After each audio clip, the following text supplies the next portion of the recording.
So, speaking about my recent project, Expanding Frame, which spans over two mediums, fashion show and the short film, which is an experimental short film. And the entire idea of bringing two mediums together or expressing the idea, the chain of thought in two mediums was that I've been thinking about this idea for a long time that what would happen if memory, if nostalgia can come together with the ideas of future? Because obviously, as someone who has been working with themes of future, themes of space, themes of technology, themes of metaverse for a while, especially past 2 years, I've been like constantly thinking about bridging these ideas. So recently I got interested into ways of archiving our memories. I've been collecting a lot of frames, physical frames, of course, and I've seen that the usage of frames has tremendously decreased over time. And that made me think that now, if we are preserving our memories, which is not so tangible anymore, how we used to with those frames and photo albums, it's now much more curated online. It's not so much for our own, safe keep. It's not memorabilia of that same nature, but it's supposed to be consumed by a bigger audience, by people. So the meaning of memories or why the memories were created, I think has lost meaning or has over time changed the meaning of why we save our memories or how we document them. So this idea got me interested, and at the same time, because I was working on launching my own brand for wearables, for fashion, so I thought about how to bring and bridge film, how to bridge it with fashion and then art, because art is the language through which I think about images, symbols, that brings everything together. So art, fashion and film, if they are all combined, then how would that look? So it started off that I started collecting a lot of frames. I was painting frames. I was actually painting the frames in neons and enamels, and that got me this idea that why not create this into some sort of a pattern. Later on, you see those patterns on top of some of the coats. And of course, there are other prints that had different kind of nostalgia attached to it. Like I was also interested in DVDs or glitch or animations, or how our TV screens used to act very crazy certain times. So all of these things became my visual language to express myself.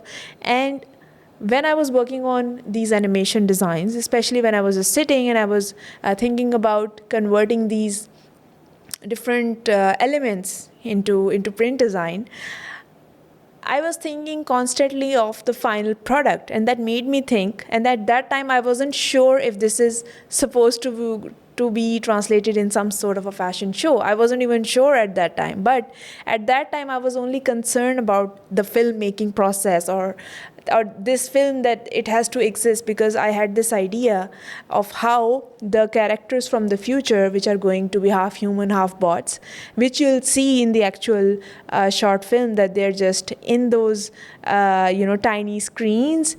They're acting a bit weird because the references of their faces are taken out from the actual human beings, and then a bunch of tech is involved, and they're saying things that makes you think about the way we are moving towards future. So again, we are bridging the gap between memories, between the past and the future, and where we're going as a collective mankind. So these ideas, when I was working with them, translating them in the film, I understood that for it to be successful, or for it to have that multiple layers, I also need to design the costumes, or you can say the things that these characters would be wearing throughout my concept. So that made me think that, okay, why not turn these prints or turn these glitch aesthetics, these ideas, into some form of a wearable art. And my natural inclination towards blazers has always been there. I love coats, I love designing, I love wearing blazers and coats. So what I did was I projected and translated these prints on top of some of the blazers. Each coat had a very different design. Each coat had a very different meaning attached to it. So what I did was I created custom blazers. The silhouettes were very futuristic, very sleek, very corporate looking, but at the same time they had these very glitchy, these very old school look prints on top of them. So the layering of prints which are memory related on top of blazers which are very futuristic. So this, when I did, I created a campaign, and then eventually this got into a fashion show. And the entire process of the fashion show was very interesting, because one, it wasn't that planned, it just happened. So it was planned within the days. And interesting thing about the fashion show was that a few, you can say, the final looks that were shown in the fashion show were actually simulation technique based. Now this is a new technique, because when we think about textures or how a fabric is seen and how it's felt, then the idea of simulation comes in. Because sometimes a fabric might be silk, but it seems that it's a different fabric from far, just because of the way the print is sitting on top of it, or the way it's cut and designed. So this idea got me interested, and of course you see that in 2 to 3 different pieces where the entire silhouette has been rethought, and the simulation of different textures including mercury, metal, you see grains, you see a lot of sea green and use of metallic tones with neon. So neon, metallic and sea greenish tones are coming together.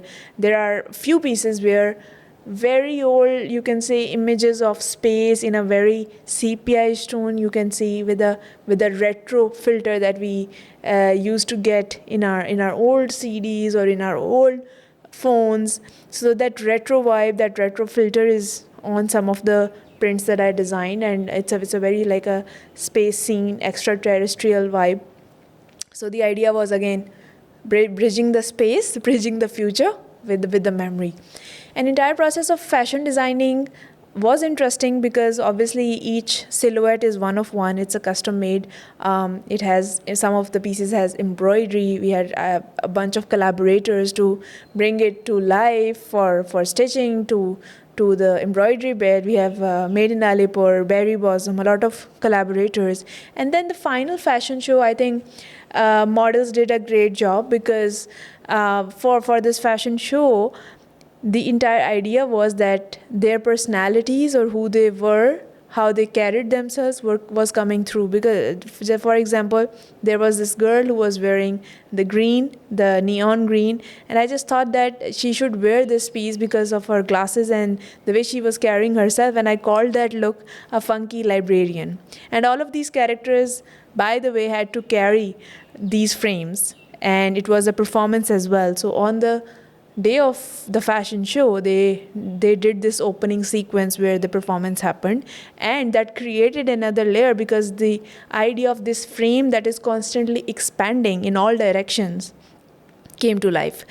And people actually loved that, because when we think about museum frames and where frames are kept and where a frame is given value, it's actually museums. And now we don't see that anymore. Now the idea of frame has turned into a screen. So this idea of expanding frame talks about how the frame is still expanding, our vision is still expanding, while we are still questioning what that frame is holding for us, individually, collectively.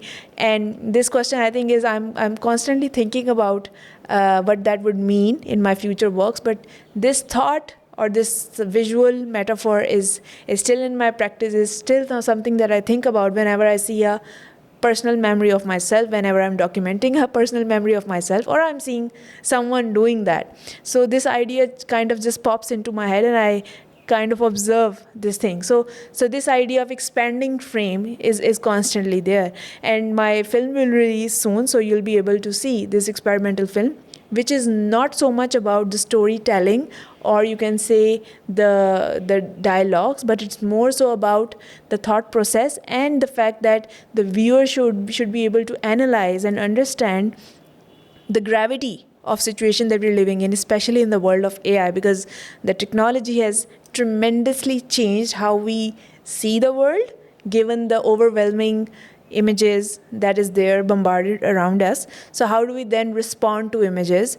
And these characters who makes us think about this transition from a frame to the screen is an underlying, you can say, tone that you would understand about the work. So the work is supposed to be thought provoking, and it's an intellectual experimental work, and that's why I'm not saying that it's a mainstream film. It's an experimental film that uses a bunch of technologies. For example, it uses custom machine learning. It utilizes the actual footage that was shot in a gym, where actual people, actors were wearing my designs, and then it was layered with the same characters and their digital twins. So the digital twins are commenting on this race that they are all into, and gym being a symbol of this race that they are all into. So how are they responding to the current times, and how they are dealing with these different ideas that are just thrown at us, and we don't know how to deal with it because technology is at such a fast pace, so we don't understand how to deal with it, how to go beyond it. And this is a constant struggle that we as humans are facing, trying to reshape and refine our own space, within these crazy times. So the expanding frame is an initiative that expands over these two mediums, but it keeps on going into different places. Another project, Scarlet Surreal, is a music video that I recently produced. And the idea of production, this was before expanding frame, and the idea behind Scarlet Surreal was that to talk about the different emotions, to talk about different energies and underlying concepts that can come out of the investigation into the color red. Now, red is a very emotional color. It's a color that holds multiple meanings for multiple people. It can mean love, it can mean anger, love, hatred, a lot of different things. Very strong emotion. So talking about the extremity, the harshness, and then also the positive emotions that are around the color red, and then trying to explore the language in more tones. So this music video, you'll see me as someone who is on the rooftop and just trying to imagine a world. You'll see me in the role of a painter, as an artist, and I'm trying to create my own images, and you'll see those images come to life. Now, this was a very challenging project in a way, because the kind of images I make, they're usually portraits. They are usually costume designs. They are usually designs that I draw or I paint. I come up with these drawings, illustrations when I'm inspired by something. Now, that something can be as ordinary as cherries and pomegranates. So in this video, you see, because the color red is something that was the bigger inspiration, I started looking into things that represented color red, and I think this was in winters, and at that times I was having strawberries and pomegranate, and I got inspired by the texture of these things. And these costumes that you see in Scarlet Surreal, they are made out of gems, the crystals, handwork beads, and also imagined using the integration of cherries and pomegranate strawberries. Now, the idea behind why I, created this with the fruits, and you also see other elements, by the way, not just fruits. You see surreal elements, a lot of surreal elements, in fact. Surreal elements like glasses, like futuristic headgear, metallics, a lot of reds coming together with metallics, which personally I love the combination. So the idea was that, we create a world that seems otherworldly, that seems that it's not part of this reality. At the same time, I was bridging the characters or this world with the footage that was shot on my own house's rooftop. So I think the process or coming up with this idea and then actually executing it was quite interesting. It felt like it was undoable at first, given the limitations of AI. But I think at that time, even when I was creating, AI was evolving, and it took me a while to get a grip on custom machine learning, because a lot of characters that I was animating for this music video, were the characters and were the drawings that I had in my sketchbook. And these characters were quite futuristic, were quite specific with their silhouettes. Like I really wanted exaggerated blazer shoulders, or I wanted like gems around, like a military jacket, and I really wanted the characters to have these eye covered, eyewear. So I was very specific, and then to be able to create and animate those, I think I felt quite empowered. But at the same time, I didn't want it. I didn't want that this thing to be solely holding the AI visuals. I wanted it to be more so about the bigger story and how an artist's vision translates into everything they do. This was the hidden idea, and that's why it became self-explanatory. It became a self-portraiture of a sort. It showed my thought process, but then at the same time, it also included the current technology, AI, all of that, using custom machine learning. A lot of data collection went into it, by the way, because for the texture of the dresses, especially the metallics and the holographic ones, I had to really go into the nitty-gritties and feed the textures and make sure that the characters that I was getting was having that. And you see the landscape switch between a desert, between rooftop, and then going back to this room that had curtains and characters are just coming in.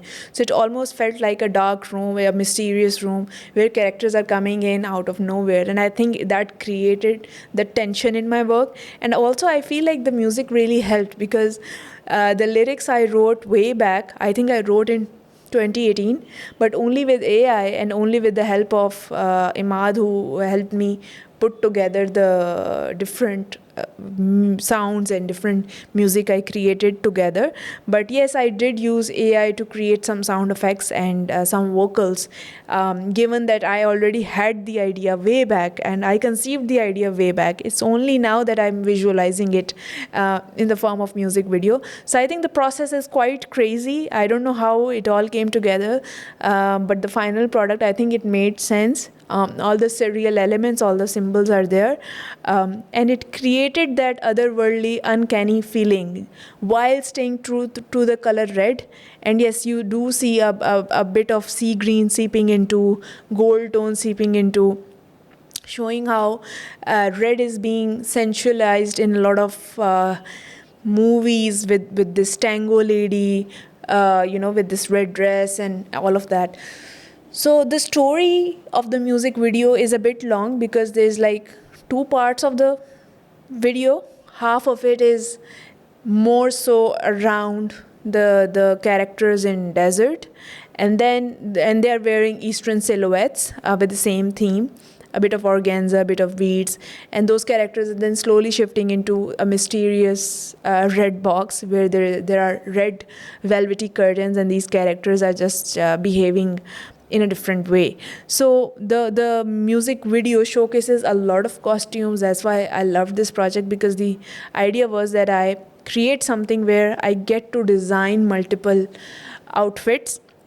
I get to curate my vision for color red in multiple, in as many different products or in as many different forms as I possibly can. So I think I did really exhaust my mind with all these designs, because coming up with unique ideas while staying true to my vision, that it has to make sense in a way that even if the design is Eastern or Western or futuristic, it has to create this one timeline where when characters switch and when with music the beats makes the character move, keeping in mind that they have to show the costume, then everything needs to come together.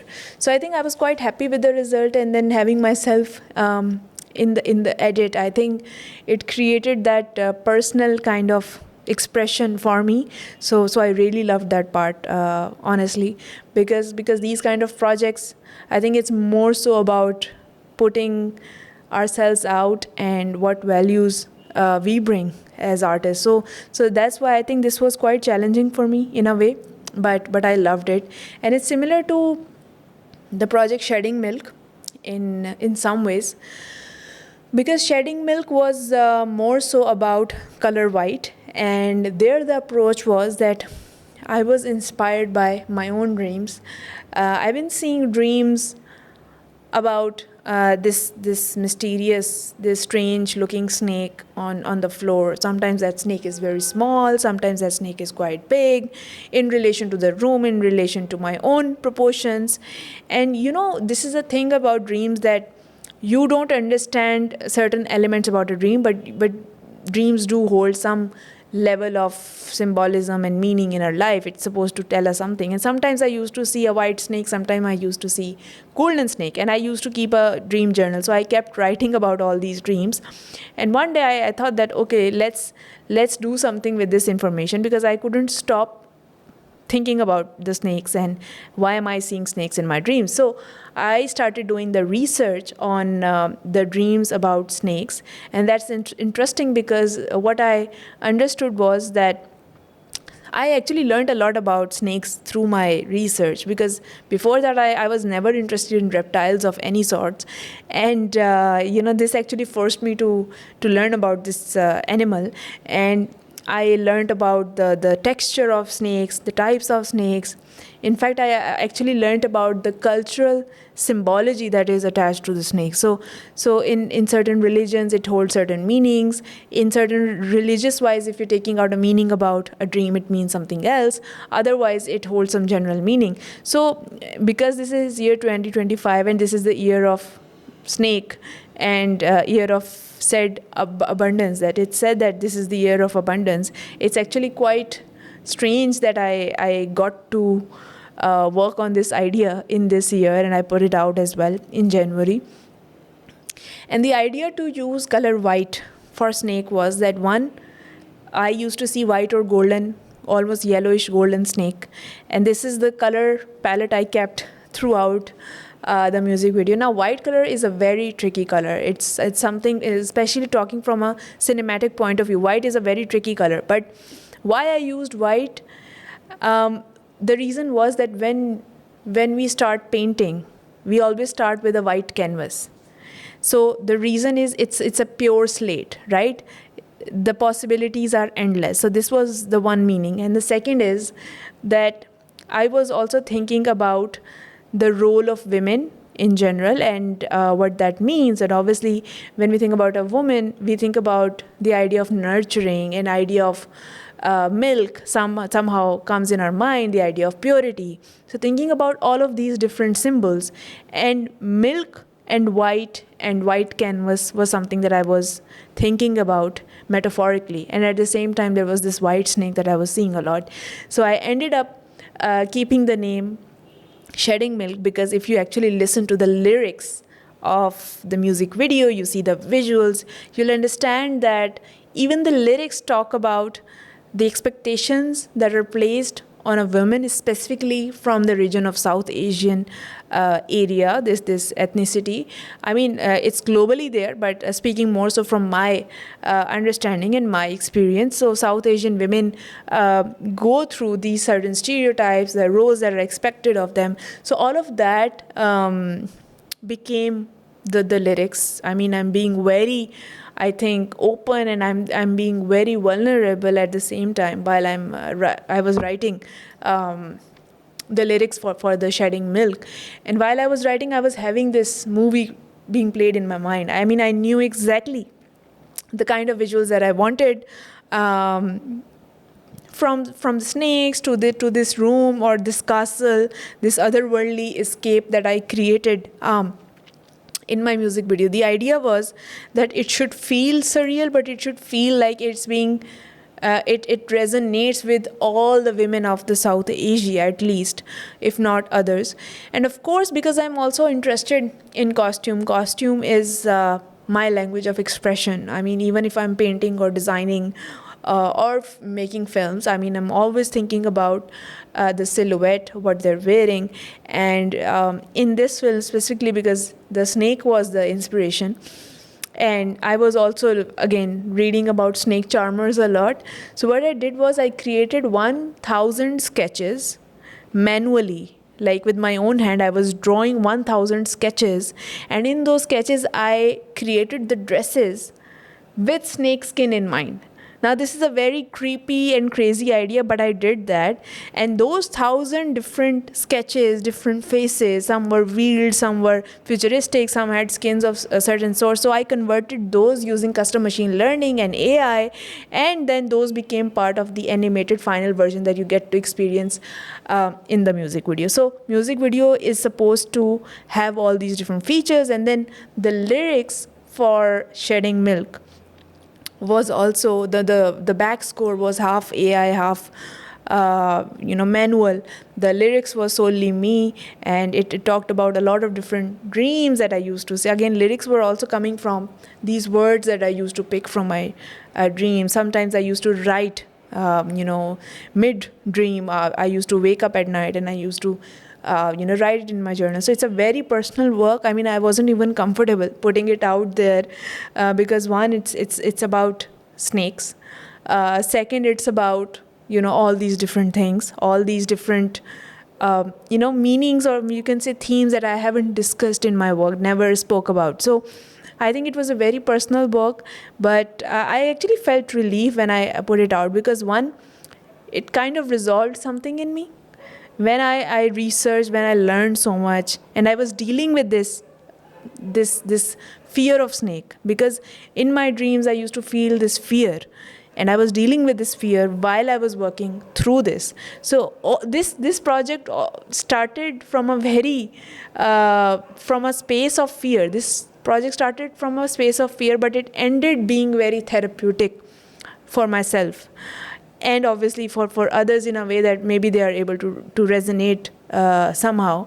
So the idea of archive, the idea of memories, the theme that is quite prolific in my other projects, it's also there.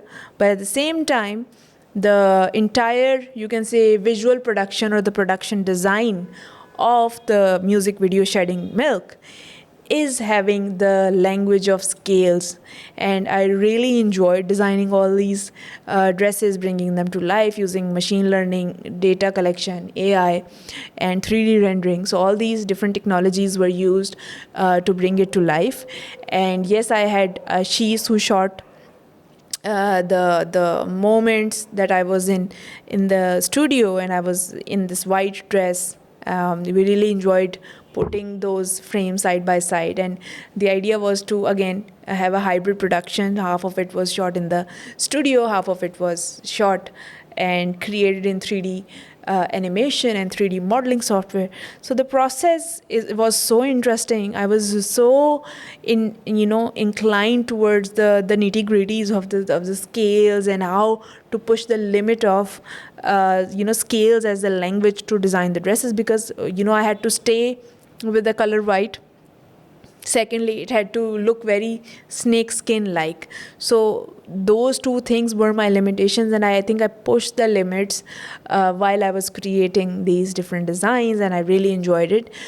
Another thing that you'll observe in this music video Shedding Milk is you almost see these vulnerable moments in the first half of the music video, where a woman is seen that her body, her skin becomes the snake skin. It's almost getting bluish, whitish look, and she's shedding it. So another reason why the music video is called Shedding Milk, because milk is associated with women, and shedding milk means getting rid of the old skin, which is hinting towards the shedding of a snake, shedding skin of a snake. So these two interesting domains were quite interesting elements for me to work with. And we see a lot of connotations around women as snake charmers, as associated with the negative connotation when it comes to snakes. So all of these different ideas came together, and I think I created something that I feel I wanted to see this. So I've never seen someone create something solely on the color white palette. And even the color grading part was quite tricky for this music video. And I've never seen any music video or any short film just shot on color white. So I think this was entirely experimental, entirely conceptual.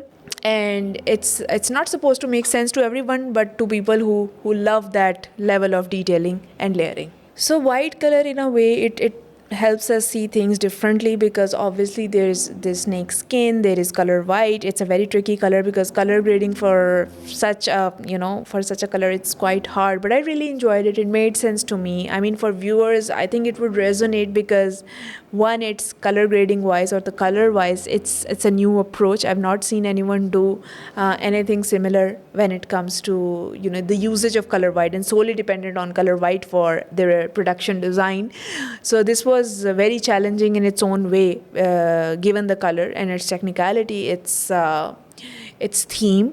But at the same time, I think I really enjoyed it, because it helped me push the limits of my own dreams, and my own ways of creating art and expressing myself. So this is something that I really loved about this project. Okay, so Pluchik is one project that I started in COVID times, and it took me about 2 to 3 months. The good thing about this project was that it was a collaborative project, so which meant that there were two other people on the project. One was an engineer, and the other person was working on the sound. So this project actually required that someone who is from an art field comes together with the sound specialist, and then also someone who is good with data collection. So I think this is one example where we can say that it's fusion art, because it's not just paintings, it's not just creative direction, but everything is coming together. And I remember when we were doing this project in the start, we were like that, we're becoming too ambitious. I don't know if this is something that would bring the results that we're aiming for. But because the team was so ambitious, and the people who were in the team, they were like, okay, let's do something that can be groundbreaking. And I remember this is the time when AI was not a thing. AI was just like far off. Like, AI is something that people used to get access to using only the APIs, or like very, very individualistic, access at that time. So the only way we could actually talk about the current issues in that time was robotics, and all that, through the language of data collection, and through the language of humanoids, and data collection through that. So what the team ended up doing was, we divided the roles. I was the creative director, we had the sound person, and we started collecting data on the emotions, and how emotions are being portrayed in today's time. And why the name Pluchik of this project? So one can ask that. Now, Pluchik was a scientist who gave emotions, and gave them colors, based on color psychology for the first time. Just for example, if red is the color of anger, and purple is the color of agony, and blue is the color of sadness, then the idea was to see how those colors are translating in fact today, because the colors, they are the same. The colors and how they bring visibility is the same. The only thing is that how we associate with those colors is different. And every person, when they wake up in the morning and they're trying to choose the colors, what to wear, it's different for everyone. So the entire idea was that we think about colors in a very new way, which is again what? Through the language of AI, through the language of coding, and then using the data that we're gathering from different online platforms. For example, Instagram, because there we were searching these hashtags, which I think was a crazy idea, that we were seeing what comes up if we type hashtag happy, hashtag sad. And to be honest, the results were astounding. And interesting thing was that how we were seeing a trend of orange color and yellow color in the pictures, and the amount of color which was used in those pictures, which were happy pictures. So again, a very interesting analysis of how the color is being translated today. And these are the statistics that we found after in fact seeing like hundreds and thousands of images. So we actually scanned hundreds and thousands of images on Instagram and on other platforms like Google search, Google images, and the data that we extracted, then we turned that data into these data circuits or data points, which then me as a creative director, I sat down and then worked with those and turned those into these almost like humanoid costumes that one can interact with. If you're sitting on Zoom and then you're on a video call with anyone, and you would like to be one of those characters that I created, and we actually name those characters like sadness, happiness, angry, all these emotions. So there were 8 robots. Again, it's interesting because they were in the COVID times, so people could actually sit, because we were having this social distancing, so people could sit and they could interact with each other through these very insanely colorful outfits through the AR filter of the Zoom, and they could become a different person. At the same time, I think this idea had depth, because it talked about how we as a society were going towards a very different kind of, you can say, times where the digital presence has more to do with our physical presence. How we look and how we feel for the people online is way more important for us rather than how we are in the person. So of course, digital fashion, of course, humanoids, of course, robots. These are all the topics that I was trying to criticize, trying to comment on. So I think in a way, Plutchik did highlight all these topics, and why it's so essential that art in combination with technology needs to address that more and more. And I think I think this is one project that actually made me realize that these are the kind of projects that I would want to do from here onwards, because I enjoyed a lot. I enjoyed this combination of technology with science, with color psychology, and in fact emotion mapping, all coming down to these visuals, which are animated, which are colorful, which are painted. So again, me as an artist, I got to work with these exceptional people, and I realized that the potential for art is a lot more than I actually used to think. So next question is, speak about Project Dark Skies. And Dark Skies is again another project, which I think it follows the same trajectory, where women get visibility, and women don't just get visibility based on how the world is seeing them, but based on the imagined reality. And this is the time Dark Skies gives back. It's again before COVID times when I did this project, and the idea was to look into this very philosophical idea of light and the presence of light. So light is something that makes everything visible around us. Whatever we see, however we feel, has a lot to do with the kind of light that we're sitting in. And that's why I got fascinated with the idea of light and how we can use different lights to manipulate or change how we behave in a certain scenario and how we see the world differently. And because I've been working with the idea of light pollution, not just its range and its effect on human being, or let's say the lights of a studio, but then also the lights of environment, like, the natural light versus the dark skies, and then the stars are there in the dark skies. So I talked about a lot of different environments and how those were kind of bringing a new side of light. And in this project, basically, I saw light in a very different way, because as I mentioned, we were talking about the light pollution and how it changes human being on a very biological level. And what do I mean by biological level is that, a human being, when they are exposed to the wrong light, if the light is not warm enough, whether it's, it's based on luminosity and of course other factors, but if the light is not right, then we get depression, we get metabolism issues, we are unable to see properly, of course, we get dizziness and all these things. Of course, with, screen time rising, we are, stuck to our phones. Phones have become our extension to the body, and we are using phones 24/7.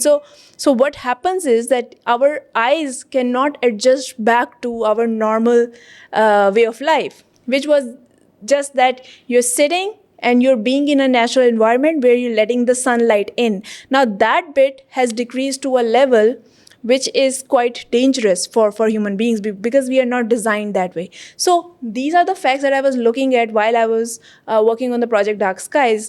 And Dark Skies was the name that I gave to the project because when again I was working on these multimedia pieces, these prints, these canvas orientations. So I was like, why not work with this idea, create costumes, create those jewelry pieces that women can wear. And again, we can talk about not just this same idea of light, which is sustainability related, which is related to environment, but then also related to how women can be seen differently just because of the way the light is falling onto them, just because of the way the portraits were constructed. So the layering of the light, the way it was used in the entire project, was quite philosophical and was quite, in fact, conscious, because it changed the way the project was seen altogether.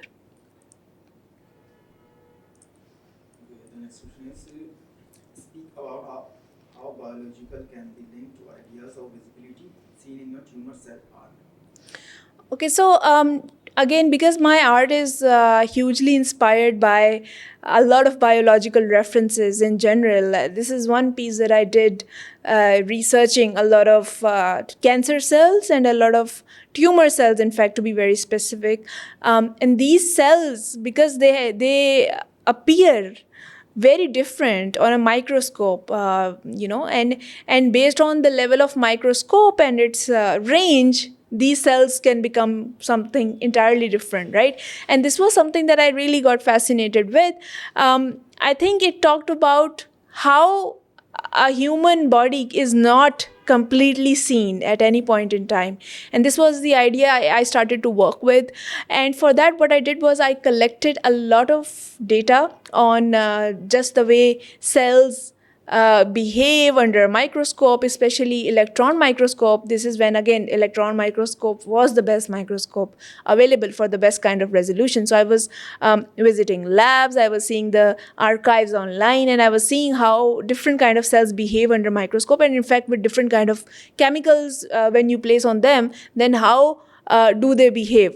An interesting thing was that because I was working with such a topic, because that is seen as a disorder, a disease. Cancer is not something anyone would proudly say that, yes, I'm having a cancer. So I think having this connotation that you're working with the disease made me realize that, even if something is disastrous on the surface, or it is a disease by its known fact, can have something quite beautiful about it. Because if you actually see these patterns, if you see up close how these cells are, how they are alive, and how they are just in that space and behaving like living organisms, then you actually see the life in a very different way. So what I did was I used these images to construct on top of, or you can say overlap or overlay on a patient that was actually facing cancer, in a way to talk about how sometimes we forget to see the person that is inside, and we just like judging them based on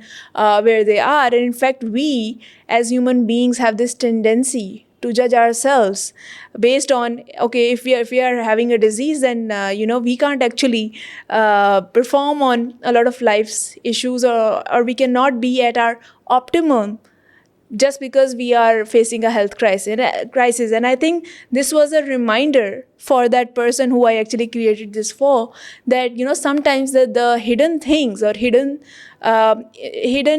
circumstances that happen to you is the actual thing that leads you towards your path eventually. And I think the intention behind the work was very motivational, and that's why it was important that the data that was used to construct this digital, almost intangible work of art, that we had to use the actual images that were present on Google at that time, so that we can say that, yes, although the work itself, the nature of the work is quite fictional, but then there is this idea that it's also factual, because the images was the best visibility at that time, and it was how the cancer was being documented. So in a way, I thought it was quite poetic, this interplay of fiction versus facts, and then what is seen versus unseen, public versus private thoughts. I think all of those ideas kind of came together quite nicely, and gave my work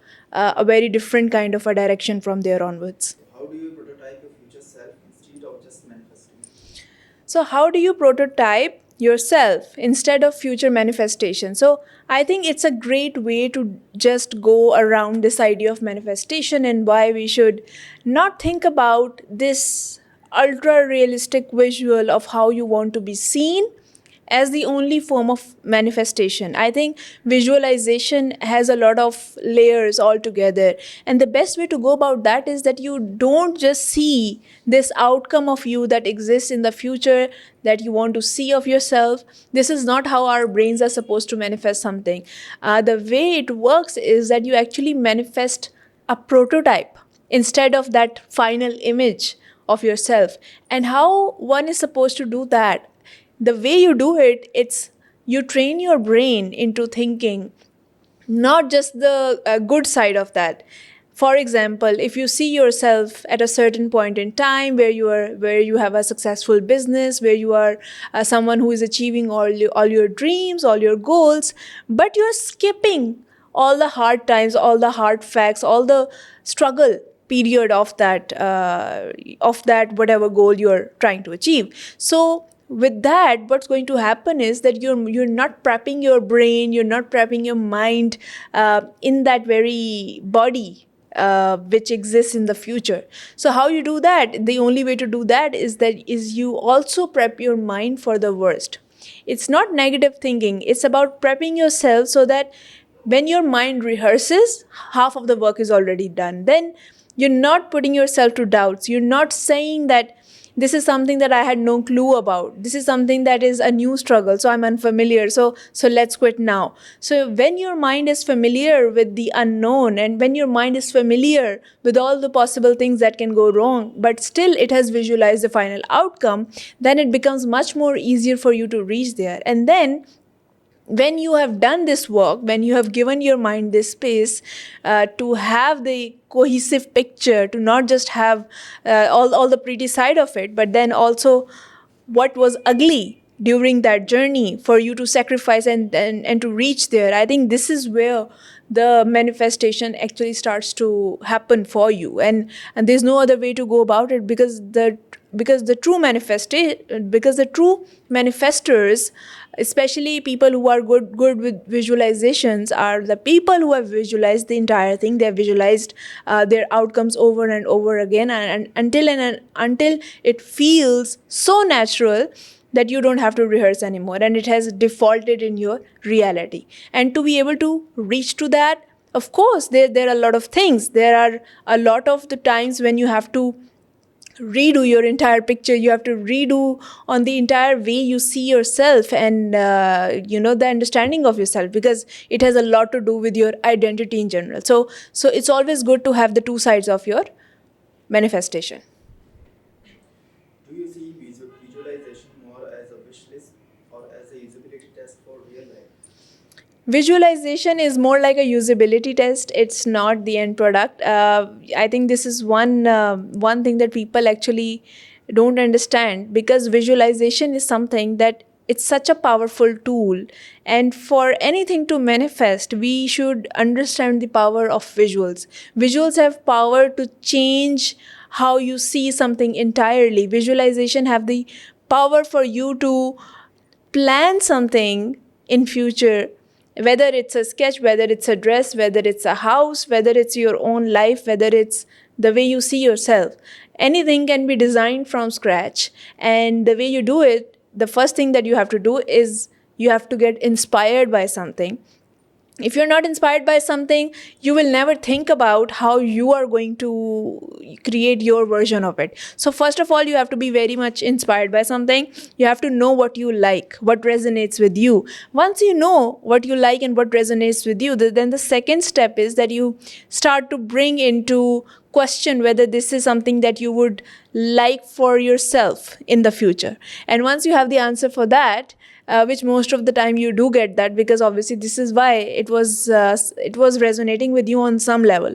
Even if not directly, it was resonating with you on some level. So then you actually start bringing it into your own reality by visualizing. Now this is the part where people confuse, but it's quite easy. If you're good with your own visions and what you're seeing with clarity, then it becomes easier for you to gather these references, gather images from internet or wherever that you can bring together and collage and call it a mood board or a vision board. Then it becomes more easier for you to have the clear picture of the path that you're trying to take. So in a way, visualization is not just something came to your mind and you're trying to visualize it. It's a process. It's a process, and it's a usability test. You have to see whether it's usable. You have to redo it. You have to come to it again, and then you have to keep trying at it until and unless you think that this is where you have to stay stuck for a few years, and then you keep practicing on top of it. What role do defaults play in shaping of our daily decisions? So, what role does defaults play in shaping our daily decisions? I think defaults have a great role, because if you're not setting anything in default, it will never feel like as easy as breathing. And when we say that something feels like a default, it can only happen after trial and error, after you have trained your brain into thinking that this is something that you have to do daily. So you try for it, you create space for that in your life, in your daily routine. You start doing it every day, and in the start it's quite hard because it's something new. You don't know how to do it to its perfection, but you have made space for that thing or whatever action in your life. And once you start doing it, once you keep on repeating the same action over and over again, there will be a time when that action will feel like a habit. And then if you keep doing it even more so, then it becomes your personality. And once it becomes your personality, then it's by default part of you. So it's quite interesting how our minds work. And I think this is something, as an artist also, we see that, because in the start, if you're trying to perfect a skill, whether it's drawing, whether it's painting, or painting in a particular style for that matter, so whatever you're doing in the start, it will feel like, okay, you're trying to learn something, you're trying to mimic something. You perhaps even you're getting inspired and learning to paint in a certain way how others are painting. But once you reach to that level where you're becoming good at the action of it, then it becomes like a second nature. And once it becomes a second nature, then it becomes default. And when it becomes default, then you don't have to worry anymore, because then it feels as easy as breathing, and you're making progress while you're breathing. So then it becomes this easy. So I think it's a process, and we don't have to underestimate the value of defaults in our life. How important is it to make an identity or brand Instantly glanceable. So, for a brand to feel glanceable or to feel relevant, one thing that you need to understand, and people will say that it's the logo or it's the tagline or it's the one word that comes to you or it comes in your head when you think about the brand. All of these things are important, yes, but I feel like when we talk about personal branding or even the corporate brands or commercial brands, then for a brand to be glanceable, I think it has to be very niche specific. It shouldn't be all over the place. It should have its own direction. It should have its own presence. It should have its own way of life. It's almost like, even if it's a commercial brand, it has to have its own presence. So once your brand is able to achieve that, then it becomes so easier. It becomes something that people can relate to and people can index, because that's what an index identity is. If people are indexing your brand's identity or your personal identity, then it becomes something that people will resonate with. You don't have to try for that. And this is a stage that is not that easy, because brands think that they're achieving just because they have a reach, they have followers.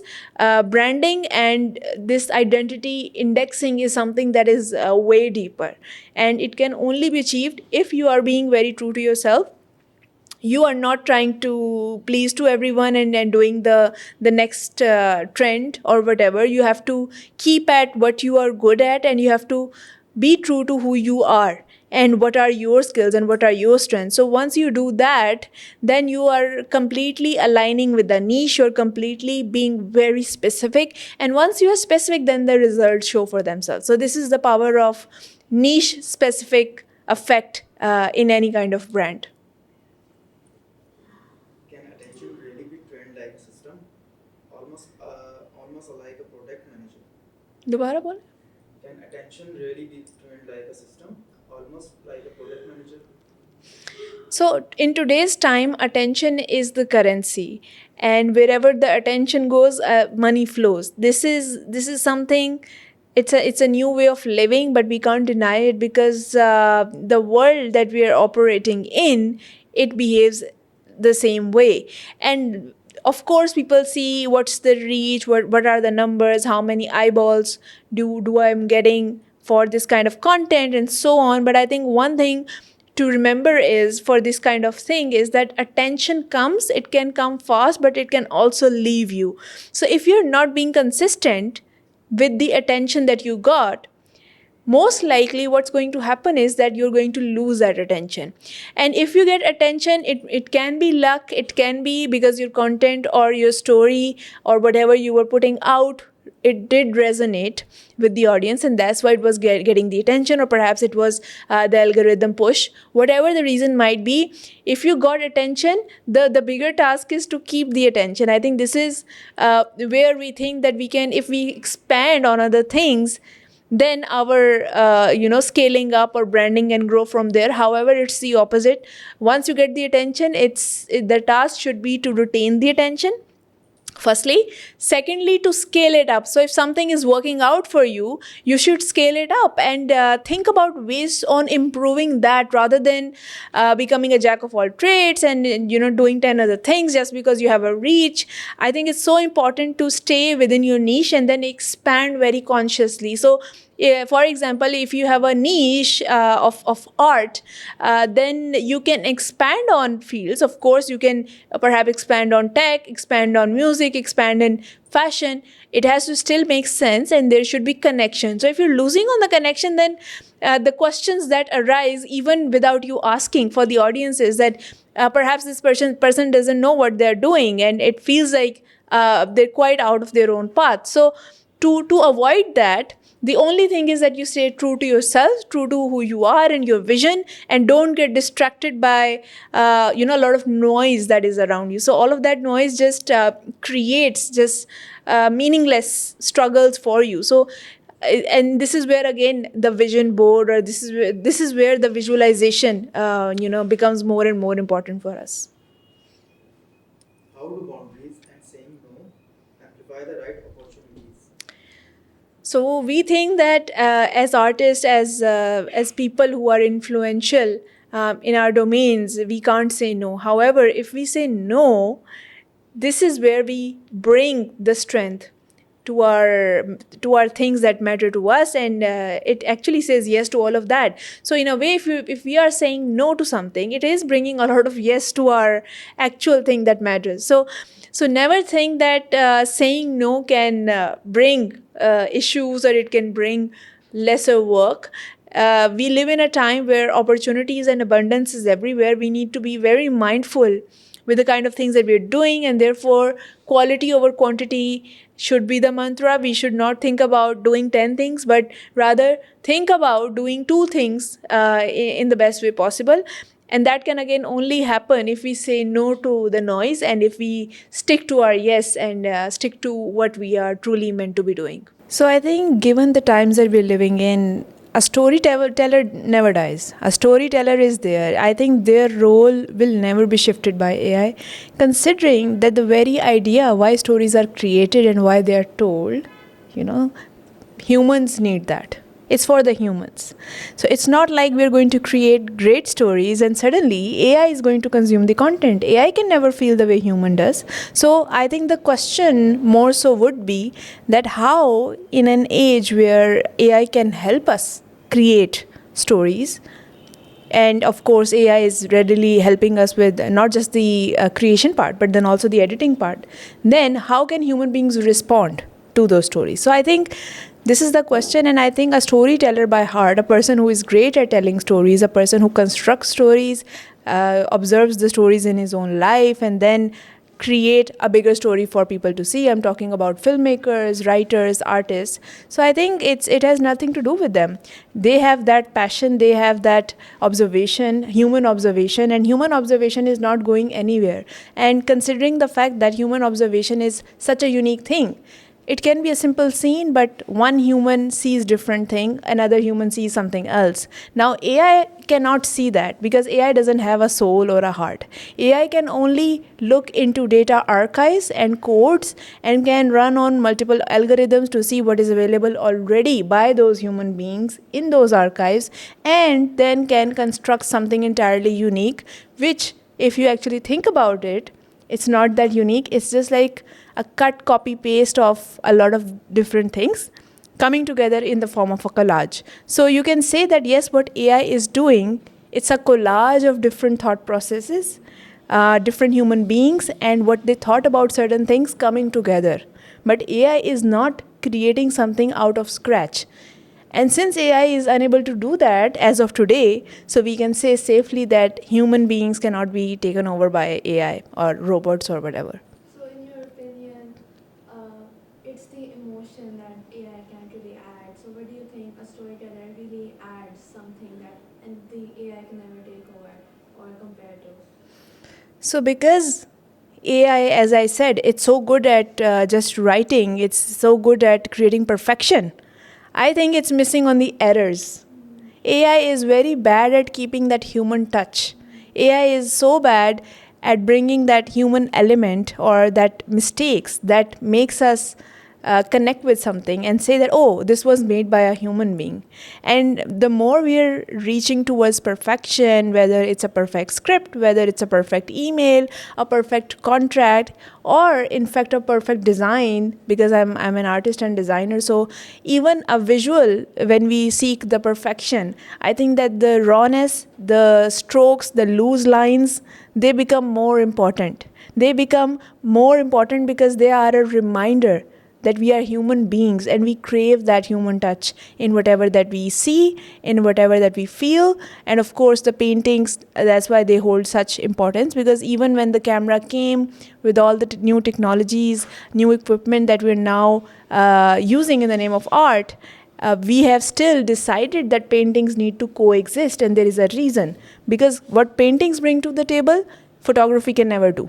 Yes, photography has brought new potential. Photography and filmmaking has brought new mediums for us to express ourselves, but this doesn't mean that that very essence from where we actually started to express, the very idea how human beings started to express themselves, that hasn't changed. That is still there. In fact, that's only growing. So storyteller can have multiple mediums, but a storyteller, whoever that person is by heart, they remain the same.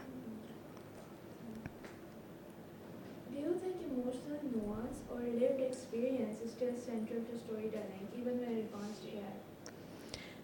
I think a great story starts with the emotion, or at least a great story is making sure that whoever is connecting with that story, because again, a story can have multiple audiences, whether it's for a tech audience, whether it's a younger audience, but they all require an emotion for them to relate to it, right? So we can't separate an emotion from a story. I think they go hand in hand, whether that's the process of creation, whether that's the spectacle, whether it's the people who are viewing. I think there has to be an emotional range. There has to be this emotional connection. And sometimes it doesn't have to be one emotion. So this is one thing. It doesn't have to be, okay, so if I wanted an angry reaction out of something, then the audience is supposed to be angry while watching it. No. Sometimes you just let it flow. You gave your emotion, whatever you were feeling, and you were channeling it through your practice, through your outlet, through that form of art.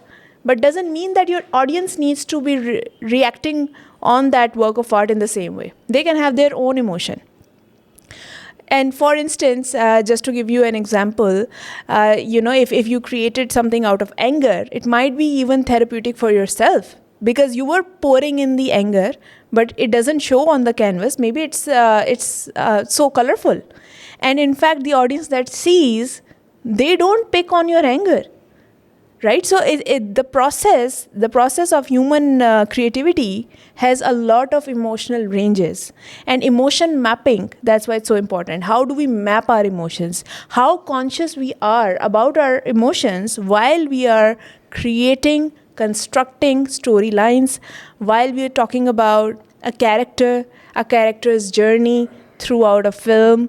And that's why the stories that have characters transform throughout the film, they hit very differently, because then suddenly we see their human side. For example, if there's a character that was quite violent, quite aggressive, and they are turning into a quite peaceful person, then you see their emotional or human element in that, and that's what connects to us. So I think you can never separate the stories with emotions. Since it's really therapeutic for us as storytellers to use AI, do you think using AI in our artworks and as a storytelling tool takes away from the therapeutic aspect for storytellers?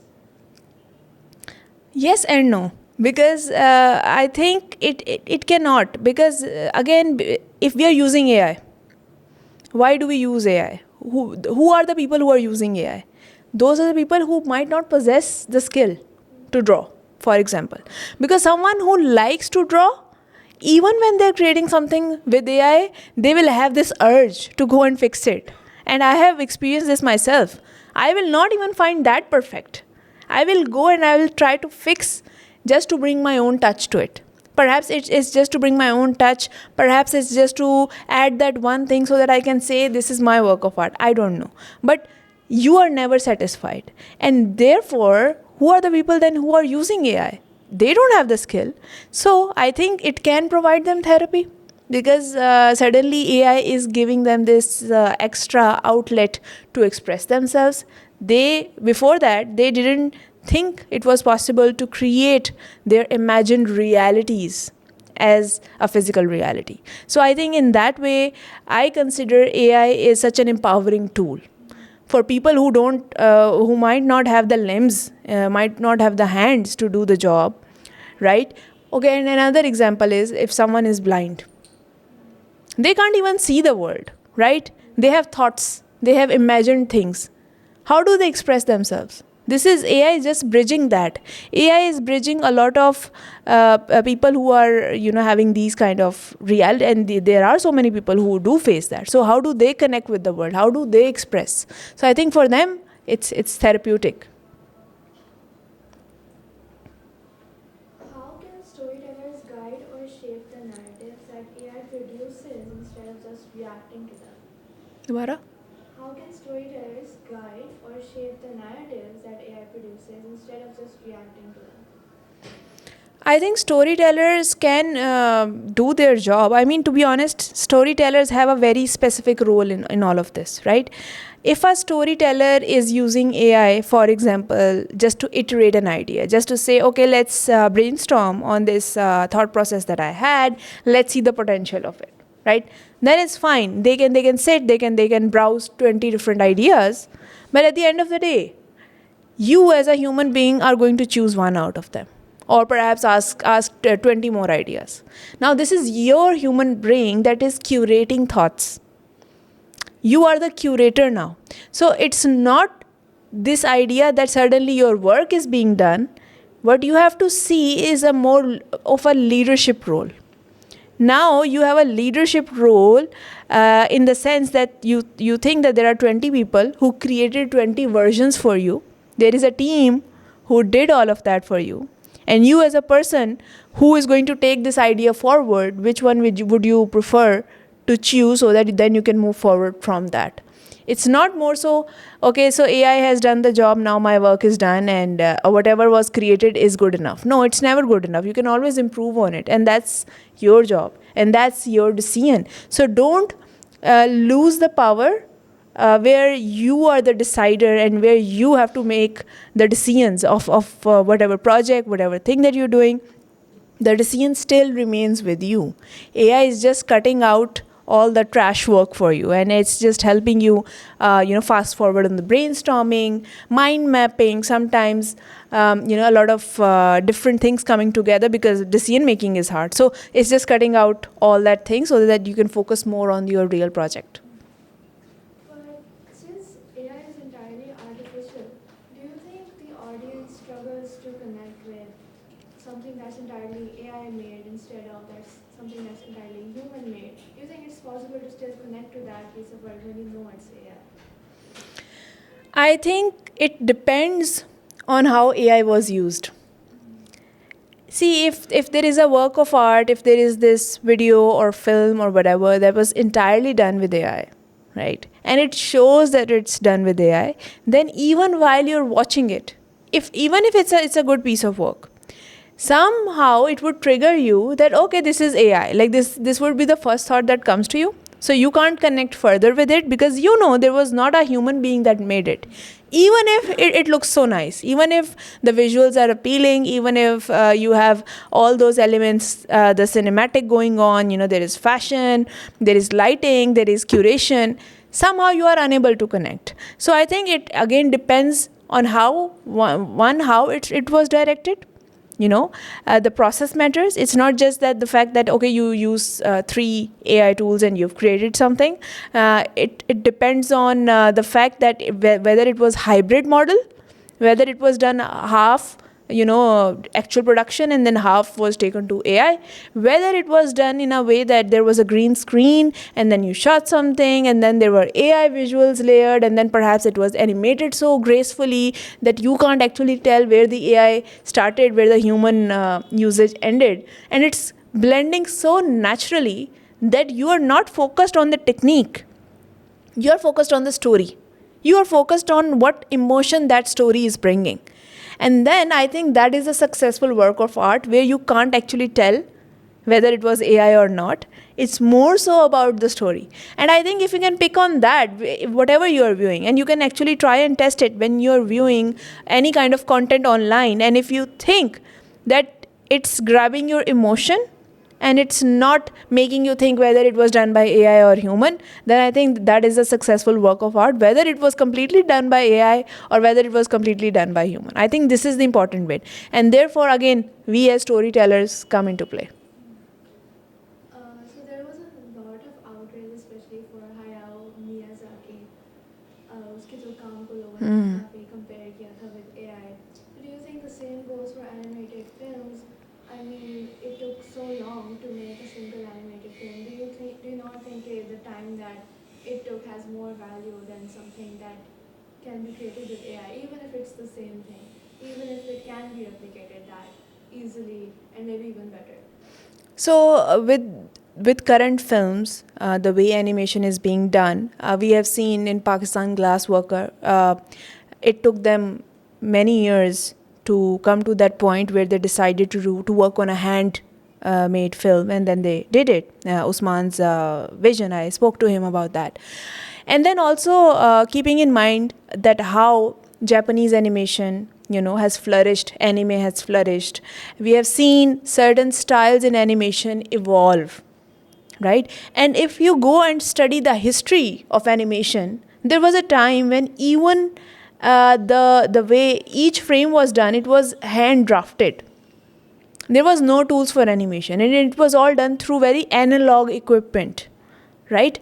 And then we have seen softwares coming in. They're taking the effort, they're taking all the effort, and they're asking us to put our effort in the stories, in constructing a story that matters, right? So if I keep this information in mind for a second, and then I talk about what's happening now, from that lens, if I see, then I think it's fine.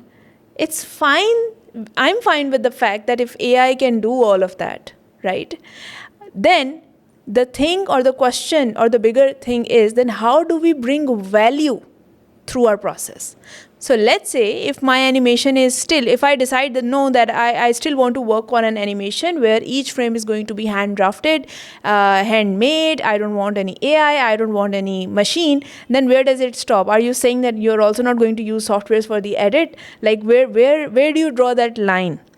And if you're saying that the process itself brought the value, right?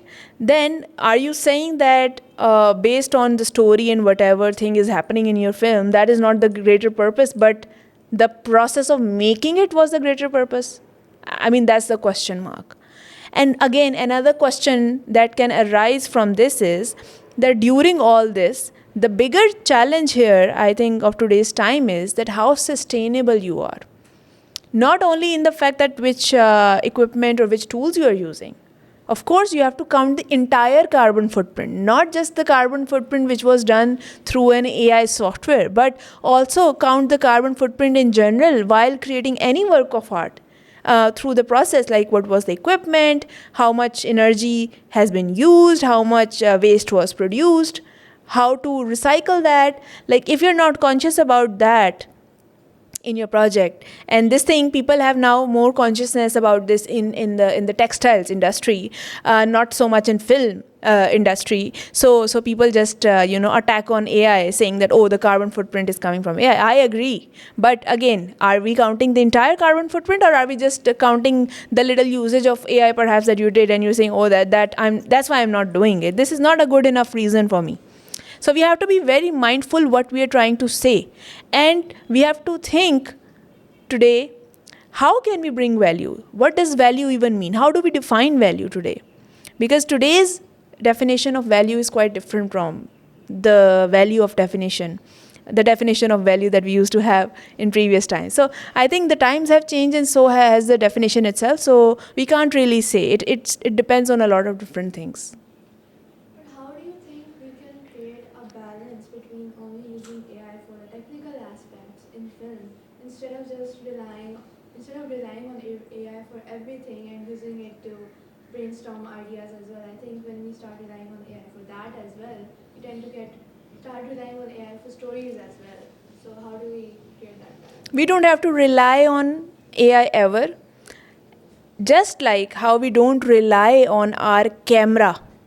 We don't say that, okay, we have this camera, so let's shoot this kind of a film. We don't say that. We say, what was the vision? I don't think a filmmaker thinks about the equipment first. I don't know any such filmmaker who says that, okay, because I have this level of equipment. Yes, to a certain extent it matters that you can do big productions with better equipment, and you can't do the same level of storytelling with very basic equipment. But again, having said that, sometimes you can create great work of art with limited resources that you have. And that's my point, that we should not think about what AI is capable of and whether we should be using AI for that or not, how much we can rely on. It's about your usage and how you show that usage. If it was intelligently done, you don't have to say that it's AI or not. It's just another tool, and you have used it successfully to create your idea into a vision that anyone enjoys. In today's time, the issue is not this, that am I using AI or am I not using AI, how much AI is being used. It's about whether you are successful to grab the attention of audience with what you have created. Because there's so much content online. So much is being produced, not just for Netflix, not just for Amazon Prime, but Instagram, TikTok, everyone has a channel. So you are competing with everyone. You are not just competing with Netflix anymore. People don't go and see Netflix films. People are going and they check on every small reel by their favorite influencer. This is the level of competition that we have. So in today's time, the value is of the attention, and attention is a currency. So wherever the attention is going to flow, money is going to flow. So we don't have to think about the AI. AI is not the scary bit here. The bigger issue is what is being told through stories, what is the content, what is the message. These are still the questions. So if you have very bad content and it was shot on a 4K best camera, so do you think it's a reasonable content? I think these are the bigger questions that we need to have. If someone is doing very educational thing through AI, just because they have access to AI, and AI is making their life easier to create a platform, I think they're doing a better job. What about using AI in education? Do you think there should be restrictions? Because when students start to rely on AI a lot, I think it reduces their critical thinking skills a lot. So to what extent do you think they should be using it? How should schools maybe reinforce some rules or bring back ideas and ways to make them stop relying on AI for everything? Again, I've seen how current schools, colleges, they are, creating policies around how much AI can be used. This should be done through AI, but this should not be done through AI.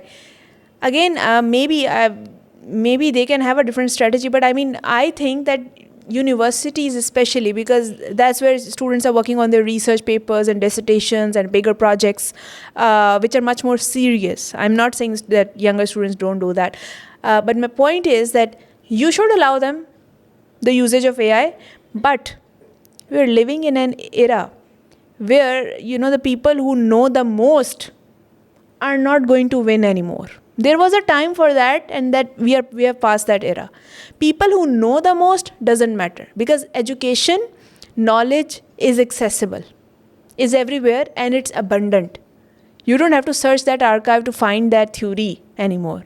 You don't have to go to Europe to that specific library to learn about a subject anymore. Everything is available to everyone. So, knowing the most doesn't matter.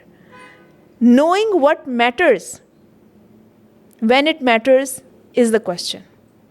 How You- would you still create a unique perspective if AI is just like spoon feeding you stuff?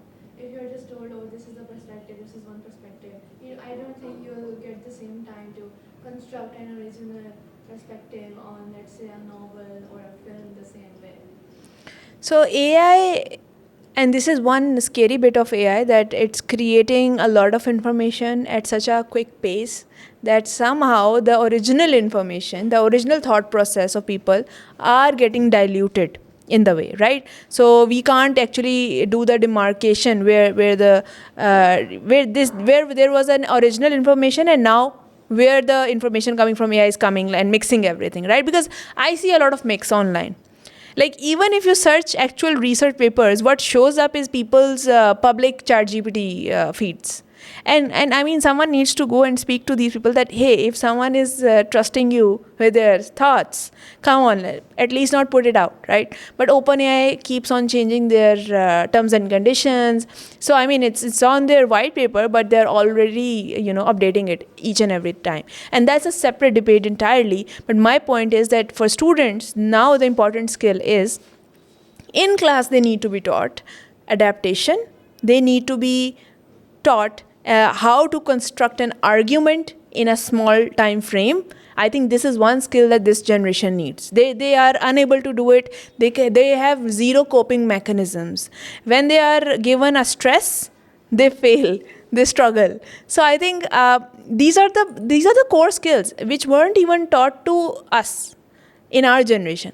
But somehow we learned ourselves. I think this was a learned behavior, considering the fact that time we were growing up, technology wasn't that accessible, and we had to learn it. So, I think it was an evolutionary trait in us. However, for the Gen Z, they will struggle more because the access is more. And now they're not going to use their own capacity, their own brains, and rely on that to sustain the information that is coming. They don't sustain. What they think is, if the education is available on a click, just because we have internet access, then we don't have to remember it. Now, remembering itself is a skill, and so that's why they avoid it. Why do you think the education system should be adapted? Because we already have all the information available. So how do you think the education system itself should be adapted and changed?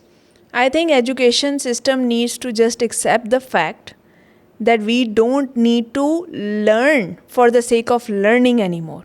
We don't need to sit and learn tables that much, other than the basic ones. We don't need to learn how to solve word problems.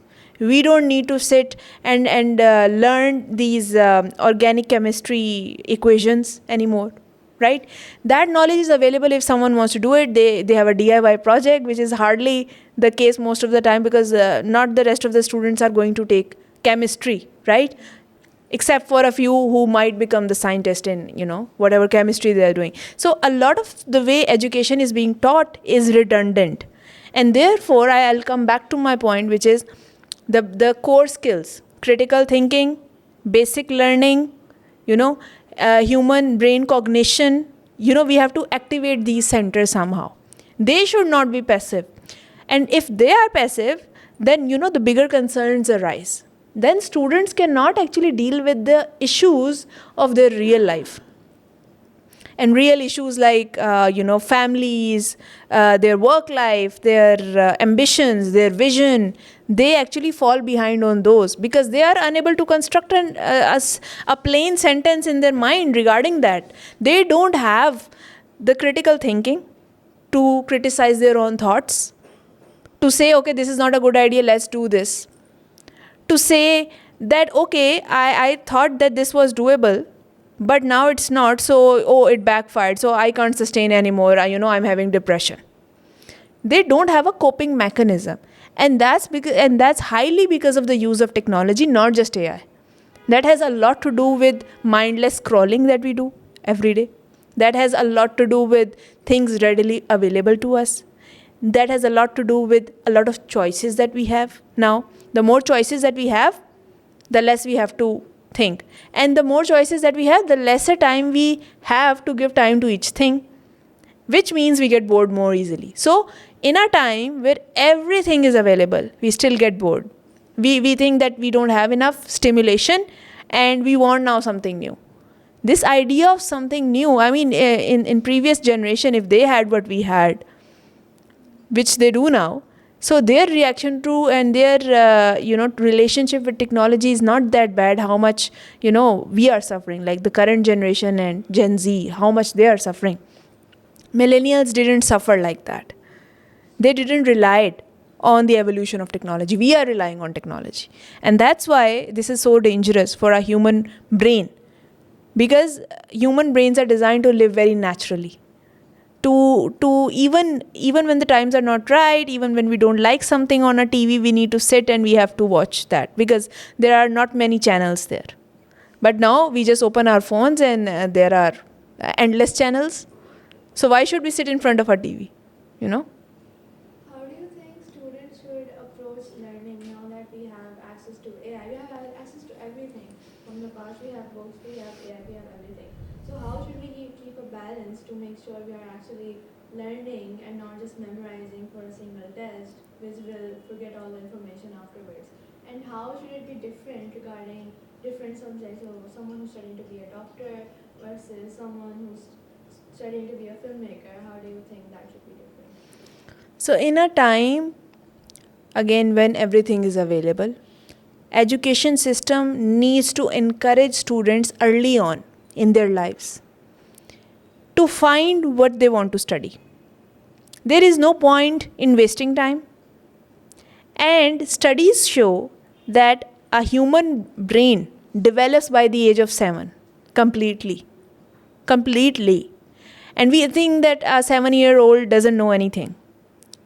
Now, if you think about that, then everything else that we're doing post the age of 7 years is actually a repetition of what we learned till the age of 7. Now, it's a very important fact, but no one knows that. We think that, the life is starting after 20 and now we have time till 30 to decide what we want. No, you know very early on what you're good at. If we pay focus and if we pay attention to that. And in that, I think there needs to be role of parents, more awareness in general, and to bring exposure for that kid. And now once you know what their inclination is, whether it's words, whether it's they are going towards the sports or whatever that kid's inclination is, you just help them move in that direction. And of course, then a lot of people will say that, by the age of 7, don't you think they're still very young? And because we are not trained that way, right? And we don't have the systems that can help us, let the kid go through multiple exposures and decide what they want. So that's understandable. But my point is that if even till teenagers, you know what you want, and the school is designed in the way that whatever you have decided, you want to contribute to that. So maximum you want to learn in that so that you can contribute to that. So the education system needs to be supporting you on your journey. And how can education system do that?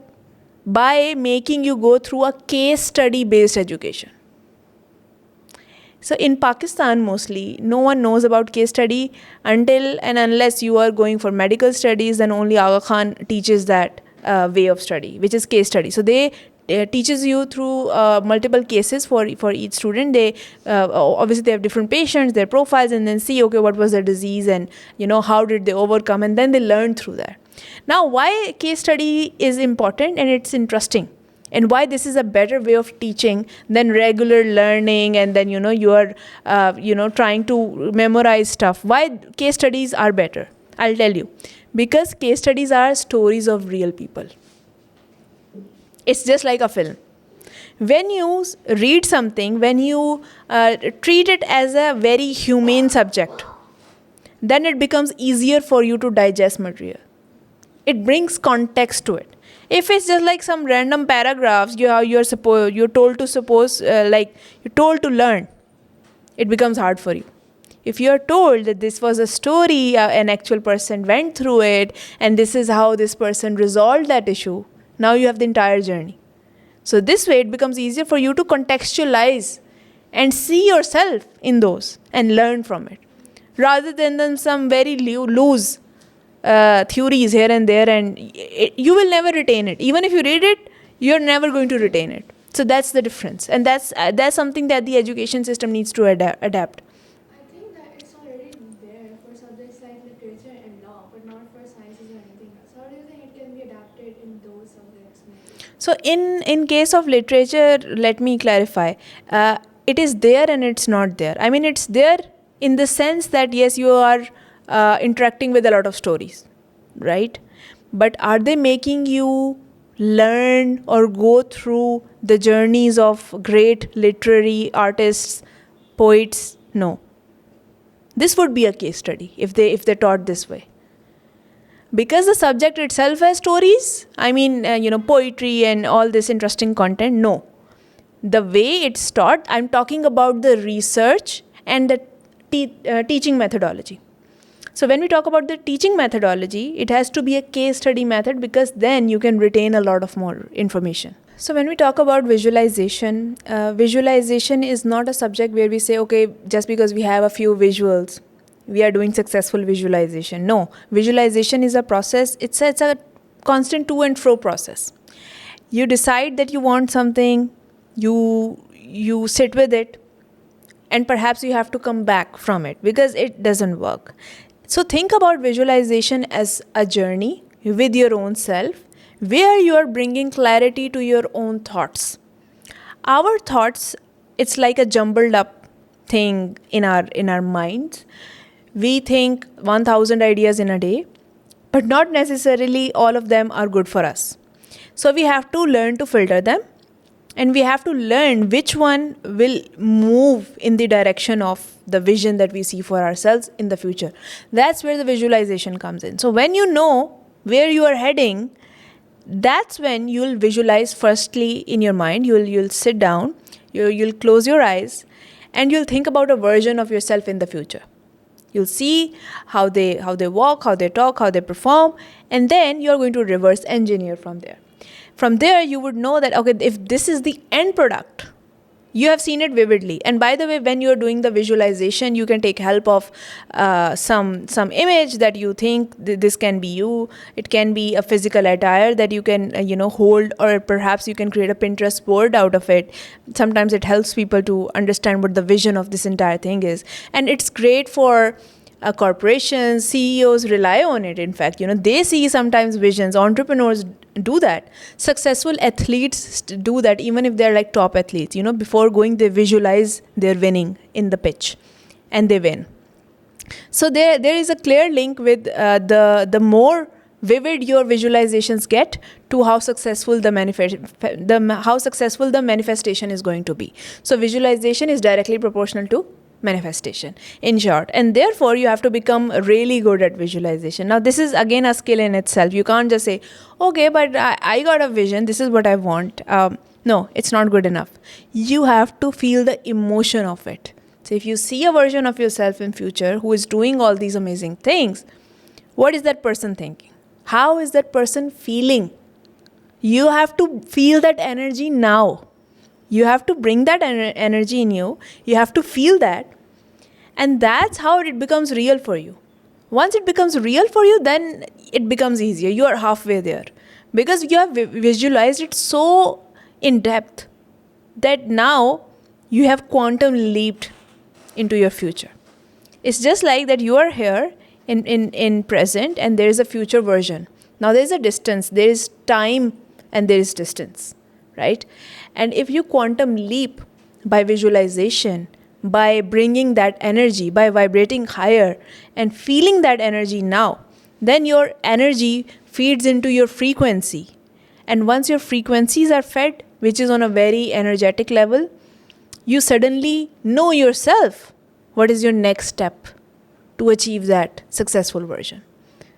Manifestation is only like half visualization. To what extent do you think you need to start adopting the similar habits that you think your future version might have? See, our brains are quite intelligent. It doesn't know the difference between what we are experiencing and what we are imagining. So, in a way, you can say our brains are quite dumb in that department. I listen to Dr. Joe Dispenza a lot and his methods of visualization, and I've used them for my projects planning. I've used them for my future projects that I would like to do. I do daily visualizations and daily manifestations, and I've learned that it's a skill in itself, right? So manifestation and visualization goes hand in hand. You can say if like the journey from 1 to 10, 1 to 5 is visualization, and then 5 to 10 is manifestation. So if you have done successfully visualized, meaning you are sure what you want. See, half of the people on this planet, I don't think they know what they want. And they struggle. They struggle to believe. They struggle to talk to themselves. They struggle to say it out loud what they really want. So once you know what you really want, you are halfway there. Now you have to just work to achieve it. And sometimes what people are doing, they are in a routine, they are doing all those things, and yet they have this inside, they have this calling. They know what they want, what they were meant to be was something else. Yet they're not doing any action to work around it. And that's so sad because people will never know their potential this way. So that's why I say that design thinking, visualization, manifestation, they're so important, more so for creatives, because they are going to create something that can only be imagined by other peoples. So a visual artist, a filmmaker, they bring ideas to reality. So manifestation and visualization is even more important for an artist. So for someone that's working, let's say a 9 to 5 and has this regret inside and they do have that in their calling, what would you say are the steps that they should take to reverse, go back and understand themselves and maybe start going towards the career that they really want? So if you are stuck in a job, you don't know any way out. I'm not a professional myself to be saying that, but I made a decision early on in my life that I don't want to do a job. I want to become a part of the process that I believe in. And that process is going to take me time. So for starters, I think just sit with yourself, take a paper, and write 10 things you think you are good at and you want to do.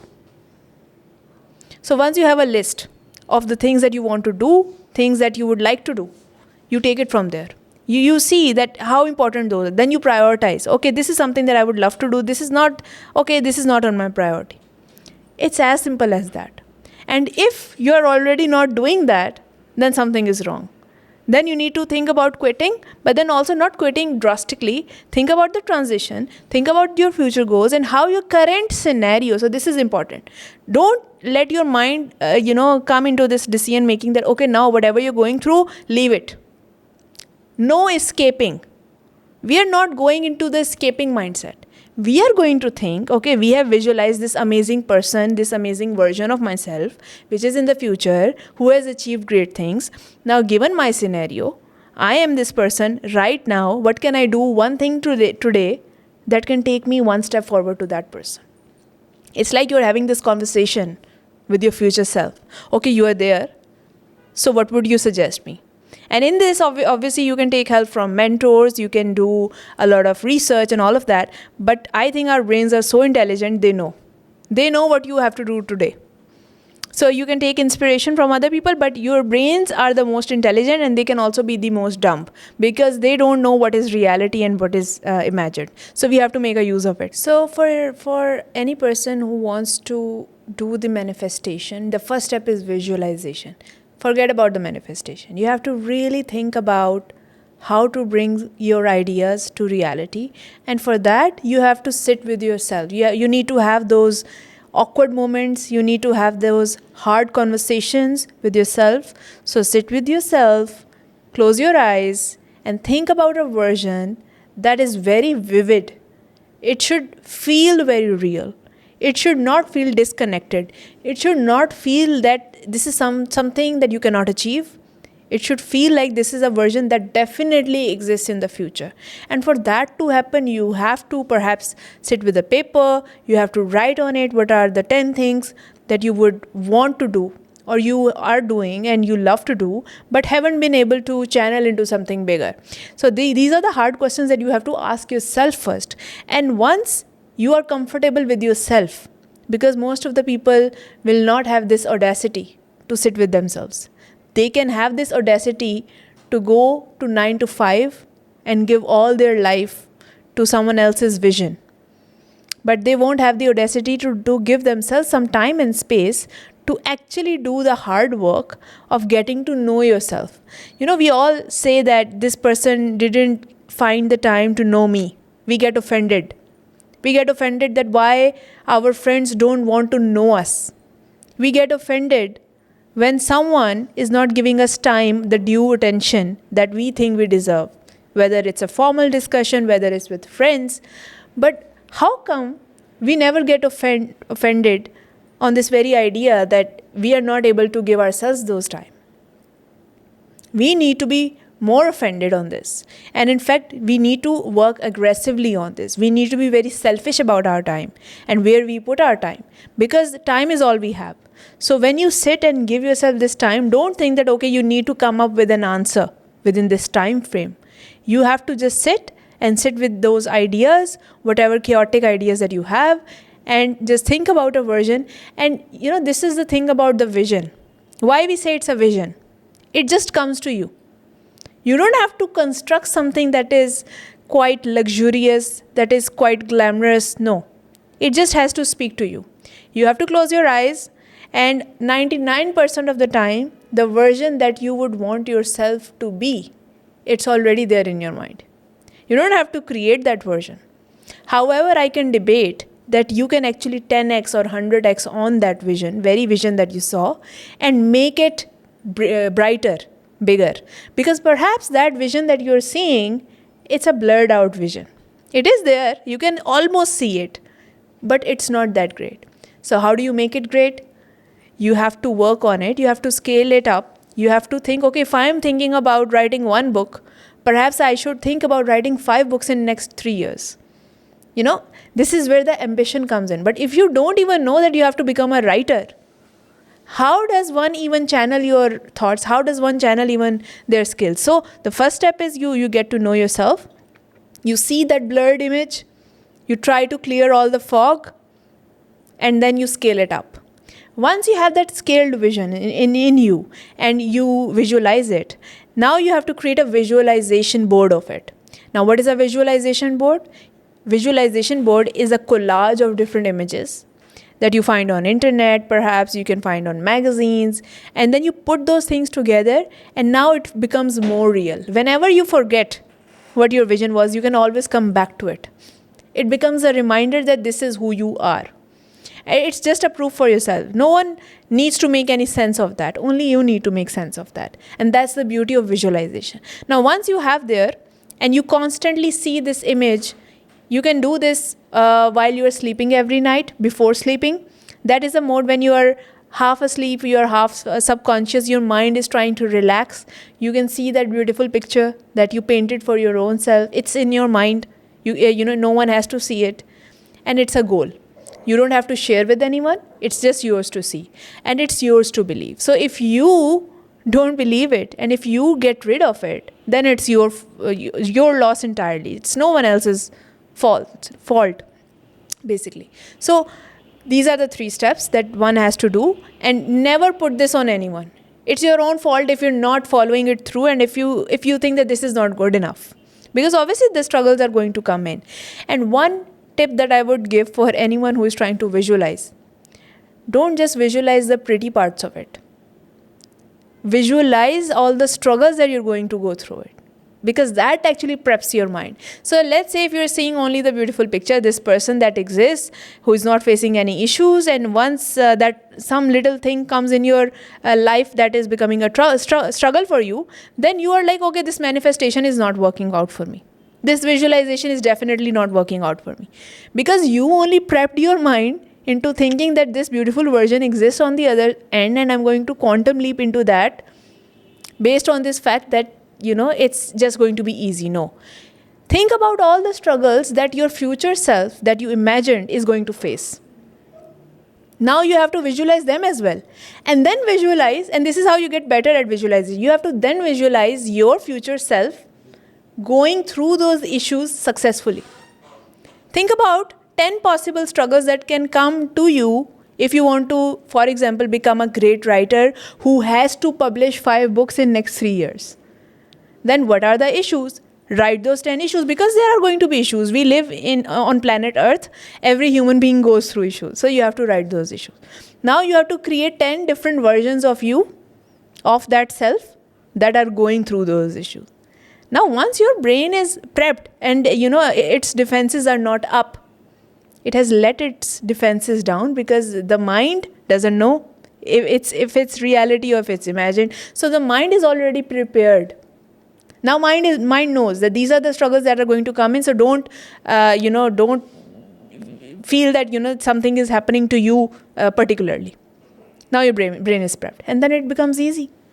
Then once that process starts, you won't even have to, you know, you won't even have to look back. It will happen automatically. Things will start to fall into place automatically. So these are the points that people miss about manifestation, about visualization, that we think that if we have visualized something, it has to become real. No, it's a process. And sometimes your visualization and manifestation changes every day. So learn to journal your thoughts, learn to bring some kind of diagram or visual to your thoughts. This brings clarity and reduces the fog. And this is the process of visualization. So before we move on, what do you think a successful person should do, or someone aiming to be successful? Should they focus on one goal, or should they have multiple goals to maybe minimize the risk that just focusing on one goal might have? I think there will be, and it's a popular opinion that people will say that focus on one thing. I've heard this a lot. I've heard this many times now. And to be honest, I've never found a logic of it. I'll give you a reason why. Because great entrepreneurs, they always have something on the side. Now, I'm not saying it's directly a second business. It can be a second hobby that is feeding into their main work, right? Maybe the world sees it as a second work, but that person who is successful sees that as a hobby.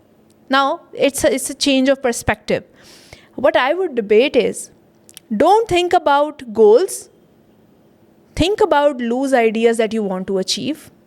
And whether it's a day, whether those goals are something that you want to achieve in a day, or whether those are the goals that you would want to achieve in a year, the rule applies, similarly. Now, the rule says that if you know what are the goals, loosely, that these are the things that you want to achieve, over an year, over a period of time, whatever that time is, write it down for your own clarity, if that helps. But that's not necessarily a good idea. Because then your brain thinks that, oh, I was given a task and now I have to fulfill this task within this timeline. And if that doesn't happen, then I have to be the failure. I am the failure because I actually thought this was doable. And then mind goes into this rut. So in order to avoid that, keep loosely your ideas and then let them flow. Now, this is where the beauty of multitasking comes in. If you have more than one thing going on, if one thing is not working out for you, you can always fall back on the other. Now, this doesn't mean that you start like 5 different businesses who are not connected to each other and they have no link to your own truth, to the person that you are. Now it's a failure. If you do it, then it's a disaster.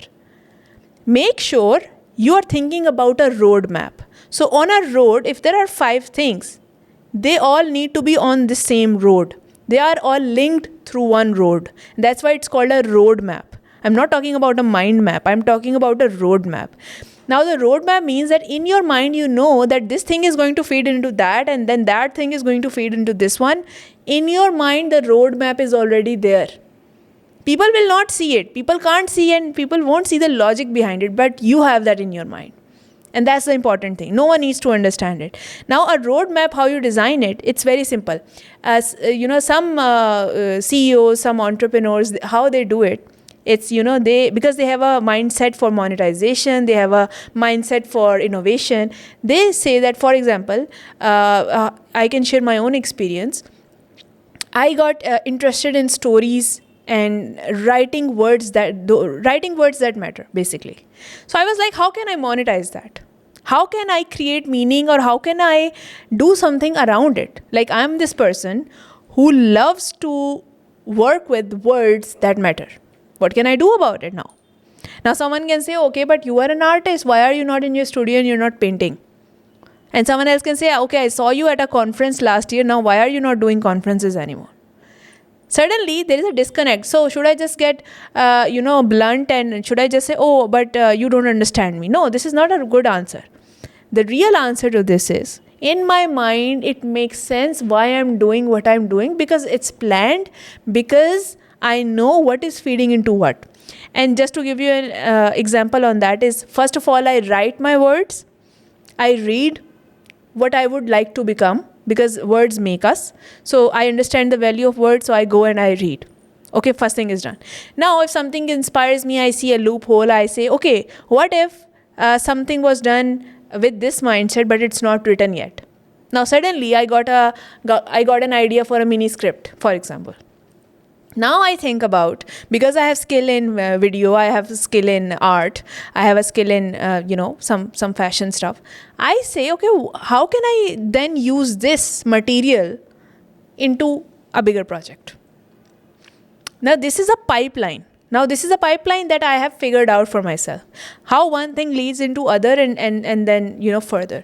And then you can use and repurpose the same content. So for me it works. So if I have some same material, in those time periods, because I know I love creating a small mini collection of fashion, and then I do prints and artworks around it. So suddenly everything is easy. Now for my own artworks, for my next exhibition, I don't have to come up with a new idea. Why? Because I knew what matters to me today. Because I know what matters to me today, what are the ideas that I'm researching these days. Based on those ideas, based on my own research that I'm doing these days, I will use the same statement or content, and I will, repurpose them into different pipelines. Now, one pipeline is my designs. The other pipeline is my art. So me as a human being, I didn't change. I didn't say, okay, I'm going to create a third business. In my mind, it all makes sense. It's part of the same roadmap, but they're just like different pipelines. I'm repurposing my content from here to here, from here to here. So I know that within this year, it's going to be easy, because this version of me that is today is interested in these ideas. And if this version is interested in these ideas, then automatically, if it's coming out of me, whether it's designs, whether it's paintings, is going to reflect that. And sometimes you can see that patterns very clearly through the usage of color. Now this is a very you can say visible way you can tell that how this person is feeling. Suddenly if you start to wear black, for example, and your canvases are becoming black, right? Then you are in a different phase of your life, right? And suddenly if you see colors in your outfits that you're designing, and you're talking about colors in your poetry or whatever you're writing, and then you see those same colors and that same sensibility in the way you're painting things. This is what I'm talking about. You don't change yourself. You are this one person, so whatever is going to come out, those are just different pipelines. Don't think that, okay, I can't do this and this. Yes, you have to manage them. You can't compromise one thing for the other, so you don't take on work, more than you can handle, right? So be sensible about it. But in your mind, if things are connected, then it doesn't have to make sense to anyone else. That's my point. So when you talked about color theory, do you think that you personally as an artist use color theory in your artworks a lot, or just? So in my student years, there was a very strange color palette, I would say. For some reason, all my canvases were red. Now I still don't understand why so much red was there in my thesis paintings. Except for one or two paintings, all of my paintings were very dark. They were stark. There was neonish pink and there was red. So, and then after that, I was creating a bunch of work, which was when Dark Skies Gaze Back project I was doing. So then I was working with stars at that time, and then I was also looking at the idea of darkness. So I think I became very conscious about light for some reason, and I was just like, let's just go black. And I remember wearing a lot of black outfits even on my openings and stuff. Like, I was literally wearing black, and all my canvases were black. So I think we all have our phases in that sense. And then now if I think about it, then I think I've been exploring more colors other than red, other than black, and I've been looking into teals and a lot of sea greens in my work, in the patterns that I designed. So I think it's a phase, but you can say that as an artist, darker colors have always spoken to me more, like rich purples, burgundies, reds, maroons, blacks, metallics. Is my ultimate go-to palettes. However, I've been like experimenting and seeing what works for me. I think your art is really connected to nature as well. Like first it used to be a lot about space, but now you recently made this AI film Gaze Decor, which is completely underwater. So can you talk more about that? So in my mind, this is also very close to nature. It's just that AI was used. Yes, I was exploring the usage of AI and seeing whether AI can actually help me visualize things that I perhaps don't have the resources to do in the time that I have. Right. So this was the reason why I opted to work with AI. As someone who enjoys visuals, I love to be part of the process as much as possible. And if AI can help me, explore a different domain of my imagined characters or imagined visuals, then why not? I was like, yeah, I would really want to try it. But I think that my work has always been inspired by nature, whether directly or indirectly. So even Dark Skies Gaze Back project was concerned, or you can say connected to nature in a very different way, which was environmental, which was for the audience, which was for the public. I was thinking largely, I was zooming out my lens, and I was like looking at the environment, how that is being affected, how we are becoming visible, like the bigger ideas, light pollution, usage of light. Of course, COVID was there, so we were all indoors and we were not having enough sunshine. So, those were the ideas, those were the concerns. Mental health was the concern, depression, metabolism, all these things, which are universal issues. Not something that I, as an individual, was facing. I was thinking about the bigger, thing which was happening at that time. Obviously, at that time, I didn't think about myself. I think it was quite natural for me to transition into that state because, it was quite a dark period. We were listening about a lot of deaths and all, and suddenly my palette was black. So I didn't plan that. I think it's artists are very sensitive. So I was very sensitive to colors. I didn't want to use many colors. So everything was metallic, everything was black in that project. In fact, I became super conscious to the use of color and how color was being picked on and shown in my digital prints as well. So I think that AI and all these recent explorations, they are just experimental. I might pursue it, I might not pursue it. I like the fact that it brings possibilities. AI brings possibilities, but I don't like the fact when it's becoming too AI visuals, which I hate. So I'm trying to find that balance, which tool can give me, and how can I take my tangible or my drawings, my sketches, and link them with some kind of movement and magic that AI brings. But I still need to find that balance. I'm not happy with what I've created so far in terms of AI experimentation. Your art often represents culture and women empowerment a lot. But why do you choose to represent it all through certain things? Like why space? Why underwater things? Why that? So how women are shown and how were they shown in history? Women were always shown as visuals to be appreciated. Women were always shown as beauty because beauty sells, one, beauty is itself thought of as an achievement. If a woman is beautiful, then she's thought that, she has achieved everything, She doesn't need to achieve more. And that's a strange idea. And that's the same mentality which feeds into why Barbie is being sold as a concept. Right? And if I trace it back, my idea, why I put women in uncomfortable situations in my visuals, is so that, one, I can tell myself that yes, this is doable, right? Proving to my own self, because somehow the versions that you see in the paintings are somehow my own reflection. In a way, it's a self-portrait. Even if it's not directly my picture, it is a self-portrait. I think every painting is a self-portrait. This is my personal opinion on any artist's work. Whether it has a face or not, it is a self-portrait. Okay. So second thing is, why you see a lot of space, why you see a lot of caves and these kind of dark environments. Because women are not appreciated to go and explore those places. Right? If we talk about caves, if we talk about underwater, I don't think there are many scuba divers. There are not many astrobiologists. There are not many women who can go to the depths of the marine. There are women who are opting these careers, but still the awareness is less. Not many art forms are talking about it. And this is something on Earth, right? This exploration. So the idea is not to just motivate women to go to the depths of ocean. That's not the idea. It's metaphoric. It's symbolic. It's to say that women can actually be in those areas of life which are uncomfortable, and they can deal with it.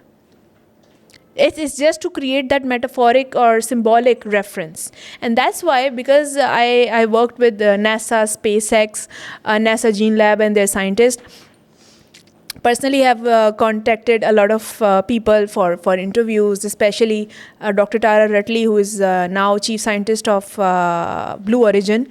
She was a NASA scientist as well, and I remember having some conversations with her, and she said that she has struggled all her life to prove herself that she was worthy to be in even NASA.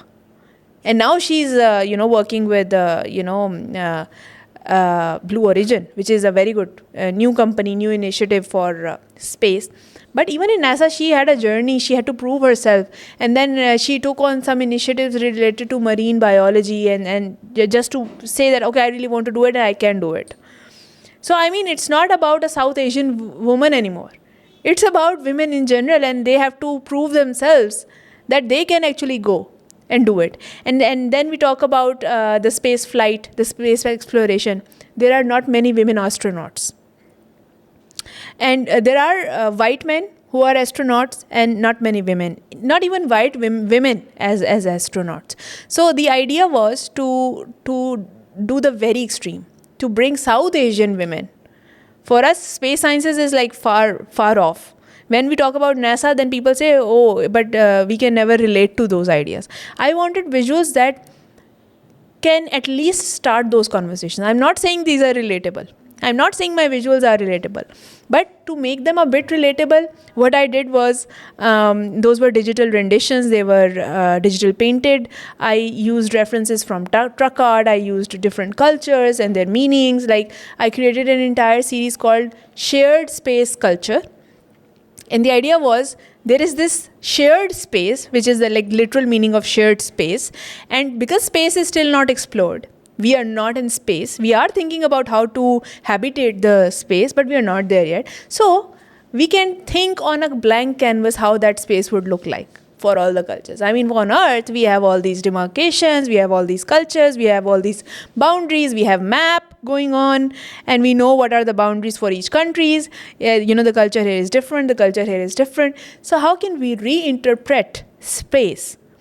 And also then, because I'm a South Asian myself, I use that identity and I use that skin tone to represent my own culture, which is through the metaphors of truck art, through the metaphor of Thar, and Thar women who are hard workers. So I took them to space with those visuals, just to give them that due importance, like just to highlight them, but then also recontextualize them.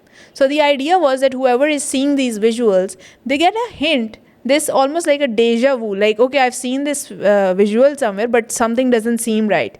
It's unsettling. Oh yes, the stars, I mean, that's not possible, right? So I want the viewer to be in that state of, okay, what's happening in this visual? Like, we see the culture going on, but then we don't understand why they are recontextualized. But this is the entire idea.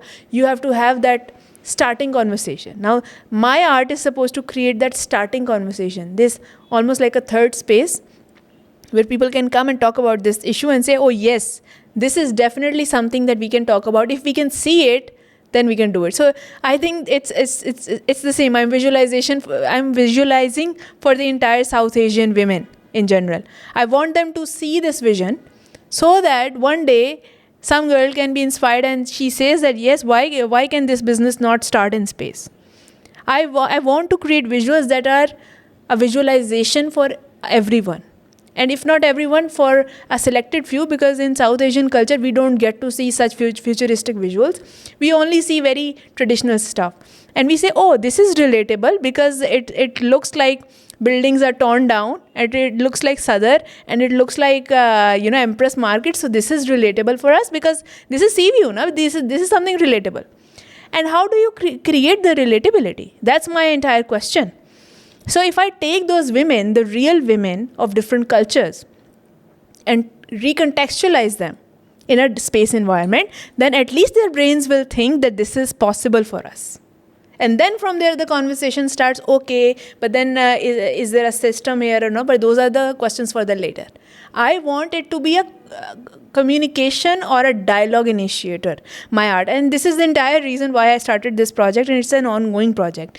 And there was a separate series which I did for the Turkish culture as well, where I was using the references of Turkish culture and then doing the exact same thing, bringing new environments and all. And this was way before AI. So it's an ongoing project. And of course, AI has helped a lot in the visualization, but I really enjoyed the collaging element, the painting element, and bringing the new side of the culture alive. So I think that's very important, because culture is almost like an evolving thing. It's not stuck. People think, okay, this is culture because this sounds more relevant, but culture is evolving. So I really wanted to question what culture is, what relatability is, and then create something that can be unsettling, but at the same time uncanny, familiar. So I wanted to work on this series, that's why. But if we circle back to the idea of women empowerment, I definitely think your art creates that space for those kinds of discussions.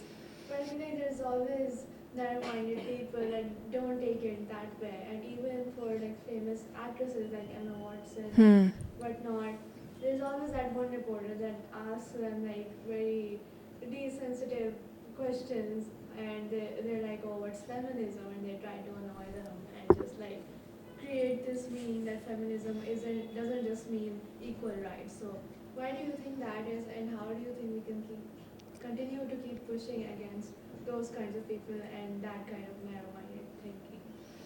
So to be able to deal with people who are just nosy and they just want to ask questions for the sake of asking, I would say let them do their job. They are not actually doing or asking such questions like journalists or whoever to perhaps maybe pin you down, because they are doing their job of creating spicy information that goes viral on the internet. They are not creating information or content that can help you motivate becoming something you want to. They have an entire different agenda altogether. Their agenda is that you get confused, and if you get confused, you give a reaction to something, then it becomes trendy on the internet. That's all. And they know that there are certain tricks, that if you have a famous person in front of you, you have an opportunity to get views. And if you have an opportunity to get views, you have an opportunity to create a platform that works, that gets monetized. So they don't think about all these things. They don't think about the depth. What they would ask is purely driven by this angle that we want to create something spicy that goes online and people come to our platform and give us a follow. So they don't have any depth going on. So we can let them do their job. They are just doing their job, I would say. So the role of brain is quite deeper than it looks like. Our brains are not actually a hard drive. It's more like a museum, a living museum, you can say, where you have to constantly shift things, you have to constantly add things.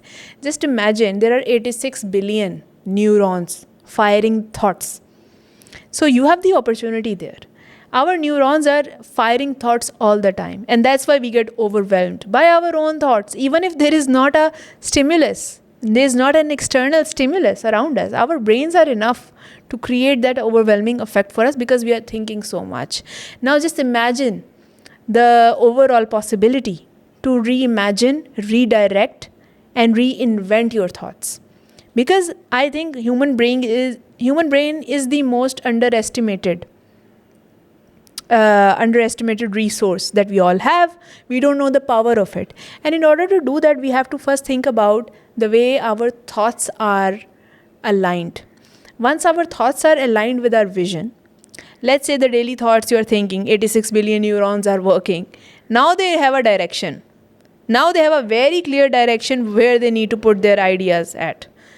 Now you have an army working for you. Before, they were just thinking random stuff because obviously brains are supposed to think. That's how brains are designed. Now when you are realigning, you are giving them a direction. Once they have a direction, they know where to go. This is the power where you are unfolding everything. Where when thoughts are aligned with your vision, and then vision helps you move forward. And if your brain is thinking about something, the possibilities and the probabilities are just higher that your body is going to react on top of it. Because if it's in your mind, then your body just follows. And even more, if you want a perfectly engineered way of going about things, then a system that works even better than this is that if your mind is thinking too much, you don't understand how to go about this, the random thoughts are coming to you, you're getting overwhelmed, how to deal with it? What you do is, first of all, you find a way to declutter your life. See in your environment what needs to change. That can help you redirect your thoughts. It's a cycle. It's a vicious cycle. How you do that? For example, if you want to do yoga or if you want to go to gym. But what are the hurdles? You have to minimize on the hurdles.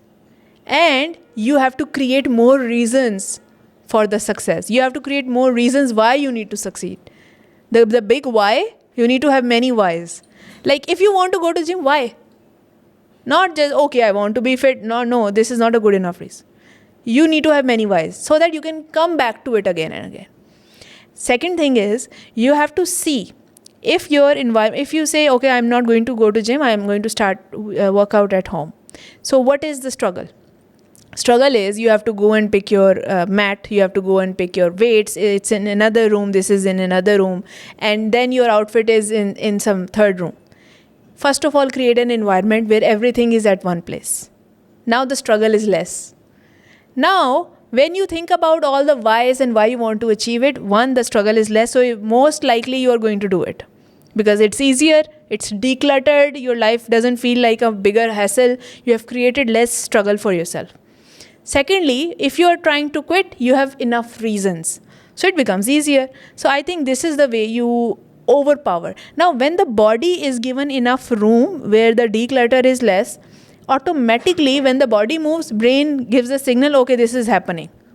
Brain is in the present now. Brain is not thinking and projecting in the future anymore.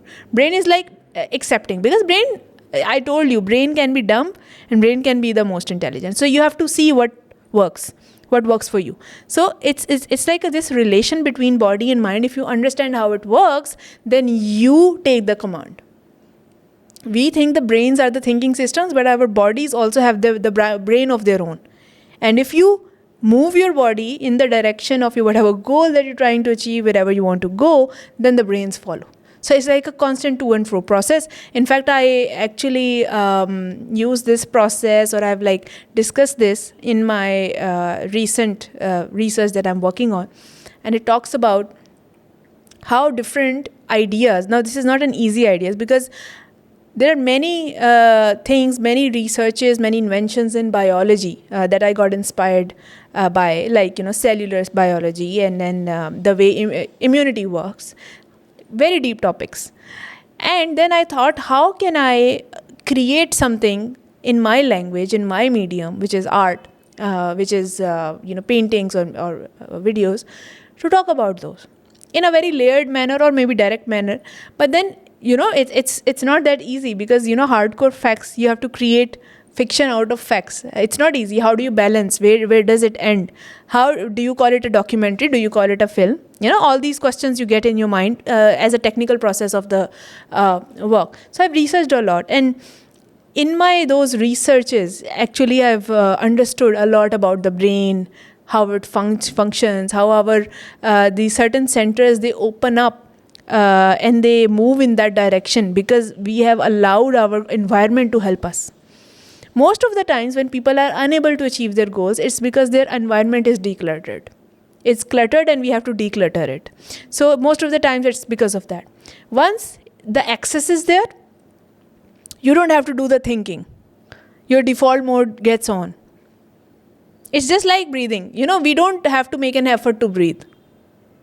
So to achieve that stage of yourself, you have to allow yourself to try and test, to see what environment works for you, what doesn't work for you, what you have to remove, what you have to add, what is taking you towards your dream goal, what is taking you towards your future self, and what is not. So it's like a constant audit of your life. If you're not doing the constant audit of your life, then you don't know. Now, this new research that I talked about, the biological references, and how I'm creating something based on my different knowledge management systems that I've created in my own mind. How am I going to go about that? There's no specific and straightforward answer, but there are certain systems that work.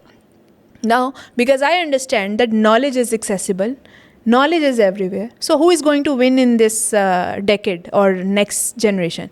It's not the people who know the most. It's the people who have designed the systems that govern that knowledge.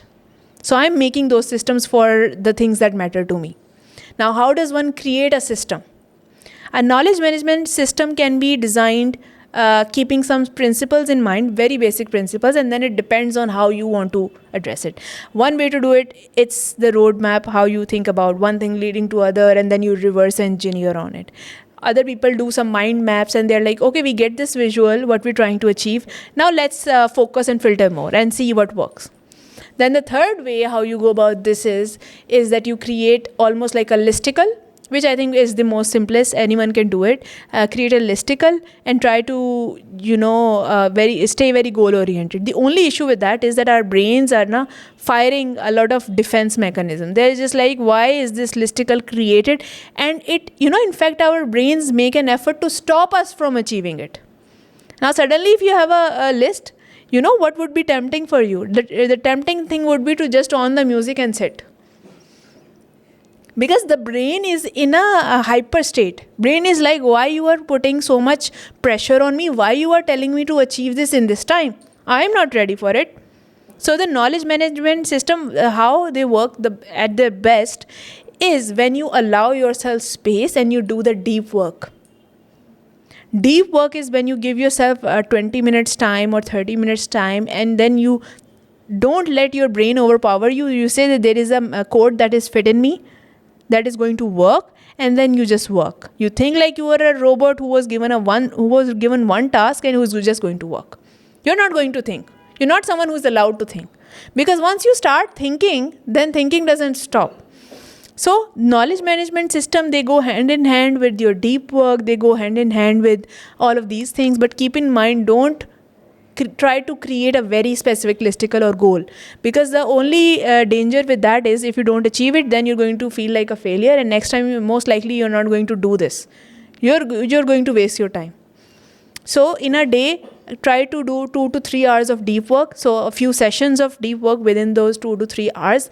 This will allow you to, one, use your time efficiently. Secondly, even if some things are left, you can take it to the other day. But your brain already knows what are the important things. So it would try to do them on its own. Once you put it on the autopilot, once you have told it there is nothing to worry about, there are no hazards, brain is feeling safe and sound. Brain is told to do as it wants to do, but we are doing the deep work. That's when your nerves calm down and you can actually work for longer hours. And now, because you're building back your attention span, which is being lost because of our useless scrolling, because of our useless content consumption. Now you're trying to build it back. This method actually helps you to build back your lost attention span, because you are allowing yourself to do the deep work without giving a goal orientation. If you put a goal, then it's again the adrenaline rush, why this is not happening, dopamine hits, don't do that.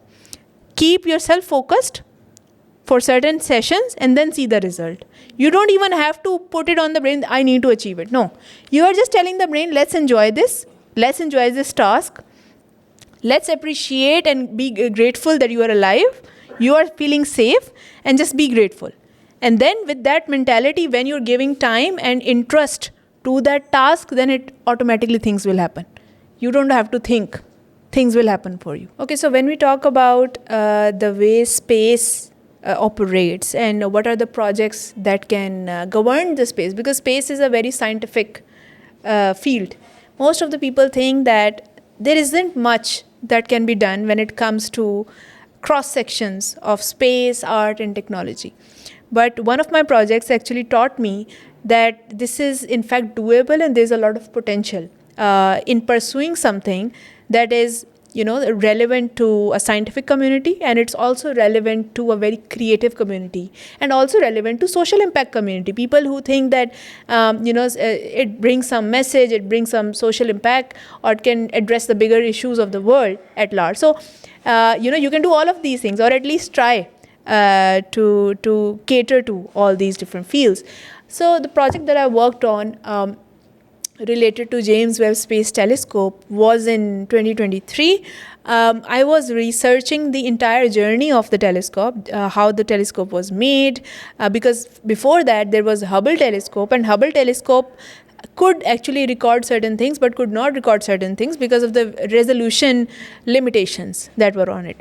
And therefore, when James Webb Space Telescope came, it was a big thing for the space community, so they celebrated that now they can see what's happening in the space far off. More light years can be covered with obviously better ranges in microscope. So it was a huge invention. And I remember I was researching on it, and I got this idea. I was like, everyone is celebrating the telescope.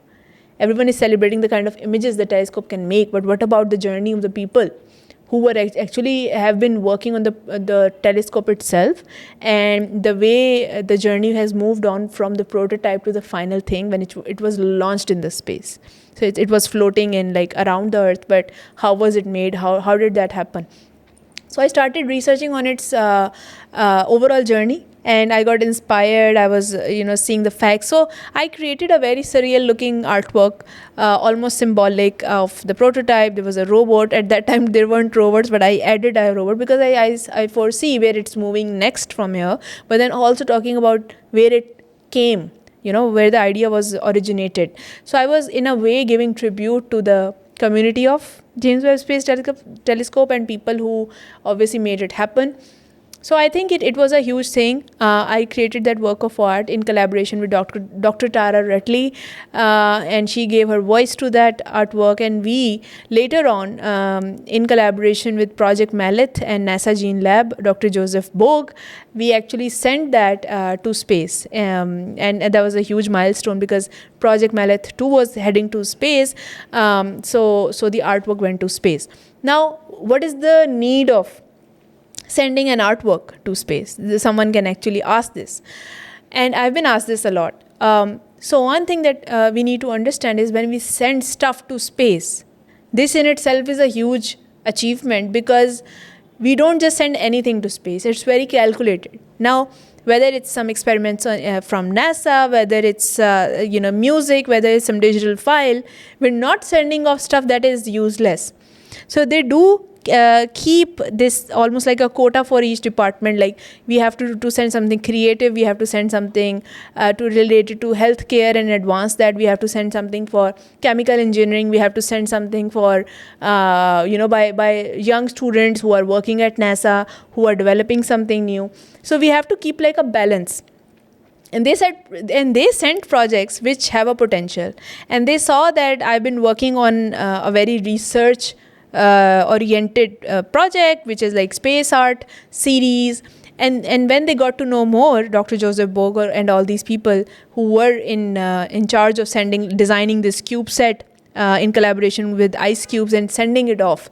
So they discussed with me and they asked my vision. So I explained them how the same series where I'm giving tribute to like women and women empowerment, I'm talking about multiple women representation through their skin tones and colors. And at the same time, I'm also thinking about the inventions itself. I'm thinking about the way the invention was made, and therefore for the first time I'm doing something for the community. Like in a way, the artwork was supposed to give tribute to the in the industry which has helped in doing all of that. So they loved this vision and they were like, we are going to send this. And it's because they found this balance of science, the inspiration for people at space. Because at the same time, when we think about space exploration, we think about one day when mankind will feel much comfortable to go to space. We would not just want to see very regular, very monotonous astronaut suits in white. I mean, that was something that we saw in Interstellar, but we're way past it. We would like to see some colors, some cultures represented. If we plan on habiting the place, we want to not just explore the space, but we think about space as a second home. Then we have to think about cultures, we have to think about choices, then we have to think about how to create variations and how to create interest in space. And when I thought about all these things, then yes, I went into spacesuit design, I went into studying deeply the inventions of the space, and to bridge them, I created certain artworks, which has now turned into a full-fledged project that I've launched by the name of Shared Space Culture, where I invite an audience, and I'm building a community that can talk about these bigger ideas. Because I think this is not just me. I think if more people are motivated, there are people who would love to be part of this discussion, where scientists can talk with artists can have a discussion with engineers, and they can all come and collaborate and inspire each other. So the idea was to build this community, and through this community, I want to engage with projects that are, which have this foresight to work on projects that are for the betterment of space, and that can bring opportunities to people, especially women of South Asia, to do something in space studies and later on go for missions in space exploration. So why not? I think this is definitely doable. It's all about a vision. When you see a vision, I have seen this vision. If you see a vision, then it can happen.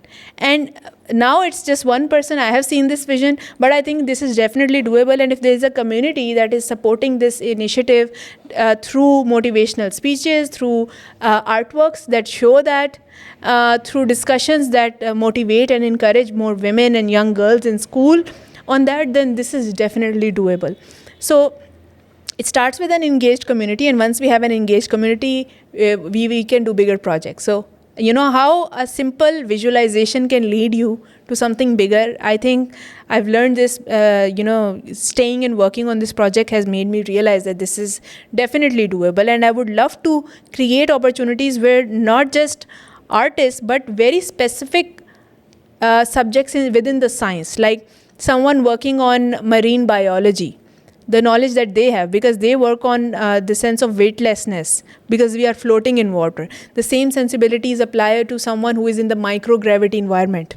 That research is somewhat similar, so they can have better understanding of both environments. So how do we create these kind of opportunities for people who want to go into the research departments, who want to create something not just functional, but also inspiring. So it creates opportunities for all the people from different fields interacting in different departments. And important thing here is to have the discourse. So if we are not having the discourse amongst ourselves, then we can never reach there, because these kind of things require that two industries coming together.